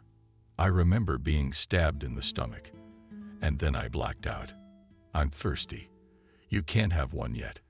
Kelly shook her head. "You can only look at your lips, and then you'll be examined by a doctor." "What are you doing here?" Michael whispered. "I work as an orderly," she replied. "But let's talk about that." "Then you can't talk much. I wouldn't survive if anything happened to you," the young woman added in her mind. When Michael was taken to the hospital, Kelly lost the floor in the hallway. "A bum was brought in again with a sigh," said the nurse Anya. "Whenever I'm on shift, it's always a bum. First of all, it's a person who needs our help. A knife wound is not a joke," said James, who was nearby. "So, honorable colleagues, sign it, and don't let me hear it again." "He's not such a bum," said Dr. Charles after examining the patient. "He has a passport." "So what's he like?" "Matthews Michael Ethanovich." Hearing this name, Kelly ran up to the new arrival. This overgrown bum is not her husband's age, which has already brought him to this state. What if she's wrong? "Can I see the passport?" Kelly asked. "Yes, please." Charles shrugged. "I know him slowly," she mouthed. "It's my husband." For 4 whole days, Michael remained unconscious. All this time, Kelly went to church and prayed for him. The young woman believed. They met for a reason. 2 days after Michael regained consciousness, he was feeling much better. Kelly had been by his side all those days. The end of April was almost summer hot. The couple sat in the hospital garden and sighed with pleasure at the enchanting scent of spring. "Michael, I really couldn't have warned you then," the young woman said one day about what was tormenting her. "I was doing my duty, like you." And then Christopher. Quietly, with a smile, her husband reassured her and stroked her cheek. "It's all right. Let's forget about it like a bad dream. It's just a pity about the money." "What money?" When he told Kelly about his find at the dump, she sighed and replied, "You know, Michael, I don't think you should regret that money. It wouldn't have made you happy. That kind of money can't make a man happy at all. It has to be earned. And only in this case money will provide a man with what he seeks: comfort, well-being, and everything else." "You're so smart, you know," he said admiringly, kissing Kelly on the temple. "You're right. It's just that this money could help us." "Help us with what?" "The only thing I care about right now is getting my apartment and my business back." "You know, Kelly, it wasn't until I hit rock bottom that I realized how important this is to me. I mean, this hotel is my parents' life's work and everything. And when I found that money, I thought it was a chance." "A chance?" Sadly, she grinned. "A chance to what?" "To give up my life." It was obvious that those dolls were put there on purpose. They just didn't think anyone would put that couch to shame. "We'll figure something out about getting the apartment and the business back." "What is there to think of?" Michael sighed. "Do you have any idea how much a good lawyer costs?" "There'll be a day, there'll be food," philosophically, Kelly remarked. "Also true, Kelly." "Yeah. Do you want us to be together?" "Aya." She smiled and whispered larger than life. Michael was making a steady recovery. "Only where to go after the hospital. You can live with me in the outhouse," Kelly said. "I don't think James would mind. It's not a 5-room suite." But it's still a roof over your head. Not a basement on the outskirts of town, he chuckled, and the couple laughed merrily. Kelly continued to work as a nurse, and Michael took a job as a handyman. Not the limit of dreams, but the young people believed that everything would be fine. But the Matthews couple were wrong. What awaited them next was simply wonderful. In the evening, when Michael was resting after work, Kelly was about to return from her shift. A policeman came to the outhouse, and William, the Matthews family lawyer, "So this is where you're hiding, Michael Ethanovich." The lawyer said cheerfully, "I've done something." He asked in surprise, "You didn't, but Christopher, aka Igor, is on a bender," said the policeman. "He got caught in another scam. And the investigation came to the case of the death of your parents, as well as the case of your apartment. And then there's more. They found the perpetrator who set up your parents' car accident. In general, Michael Ethanovich, you have a real chance to get back your legal inheritance." The man smiled. "And we can live in my parents' apartment." Not believing his happiness, Michael asked. William looked questioningly at the policeman, and he answered, "At the moment your parents' apartment is sealed, but after the trial you can move in. So you'll have to stay here for a week." "Hello." Kelly greeted the men as they entered. "What's up?" "Everything is great," Michael exclaimed. The policeman, whose name was Liam, handed them their summonses, and the guests turned away. "So what's the matter?" Kelly asked. "The point is that your godfather will get what he deserves," her husband proclaimed cheerfully, and surrounded her across the room. "Put me in my place," with courtly severity, said the young woman. "You are not allowed yet. Better tell me the details." "Yes, with pleasure." The trial went off without a hitch. The swindler got 8 years, and then the Matthews couple, thanked James profusely, moved into Michael's parents' apartment. "Nothing's changed," he commented, "but we should check to make sure that the spirit of this Christopher is not here." Kelly grimaced, and seeing his silver lighter on the table, ostentatiously tossed it into the trash. After all the trials that fell to their share, spouses Matthews decided to get married. The sacrament of marriage took place a month after the triumphant return to the apartment. "Which church should we choose?" Michael asked his wife. "I think the answer is obvious." Kelly smiled. "The one at the hospital." The whole hospital staff was invited to the wedding, admiring the beautiful couple and genuinely happy that their hardships were behind them. "Maybe we could go to a restaurant," Michael suggested. "I would love to, but work is not waiting." James replied with sincere regret. "Is it true?" said, "We're short-staffed, so we're working weekends. So the guys will notice another time," smiled Matthews. "Then we invite everyone to the new year. But we still have to live till the new year," grinned the head doctor. "But thank you for the invitation." On the way home, the couple bought a bottle of wine and ordered dinner at a restaurant. Michael and Kelly sat on the loggia and with tenderness, looking at each other, savoring Serbian pomegranate wine. "I look at the stars and remember my parents," Michael confessed to his wife. "And I, too, with a sigh responded to the death of my parents cannot be called worthy. But they did not stop being my parents." Back at the hospital, Kelly told him about her real parents, and it brought them even closer together. It couldn't be otherwise. There were no secrets between them now. "I think that both my parents and your parents are looking down on us from heaven and rejoicing," Michael said, taking her hand in his.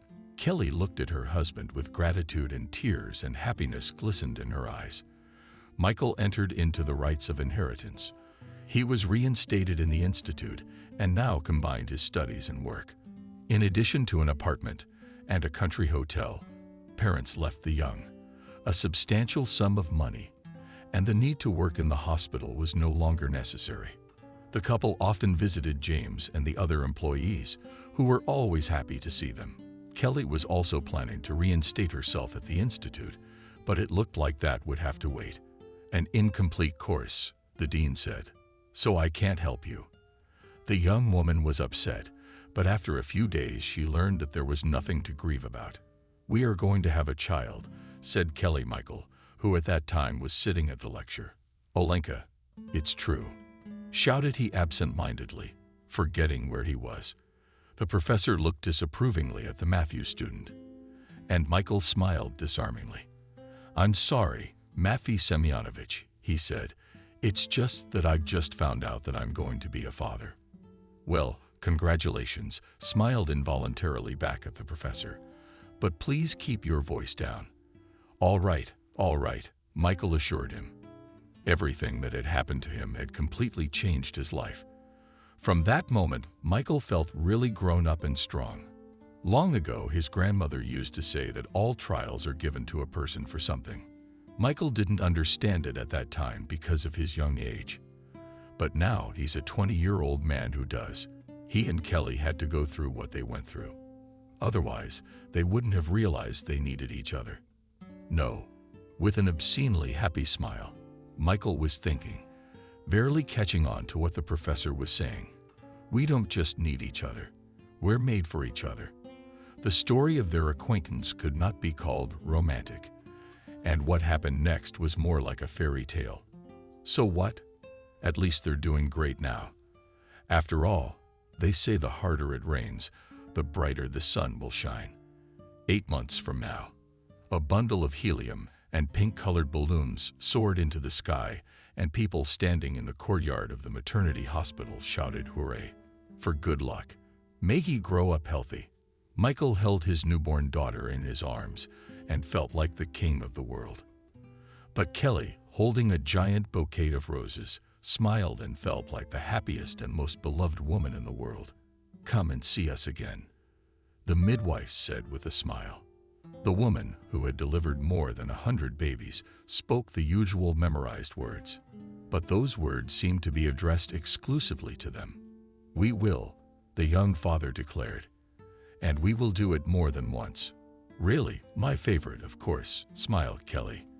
And the employee of the maternity hospital, in turn, thought that these two really visit here and more than once.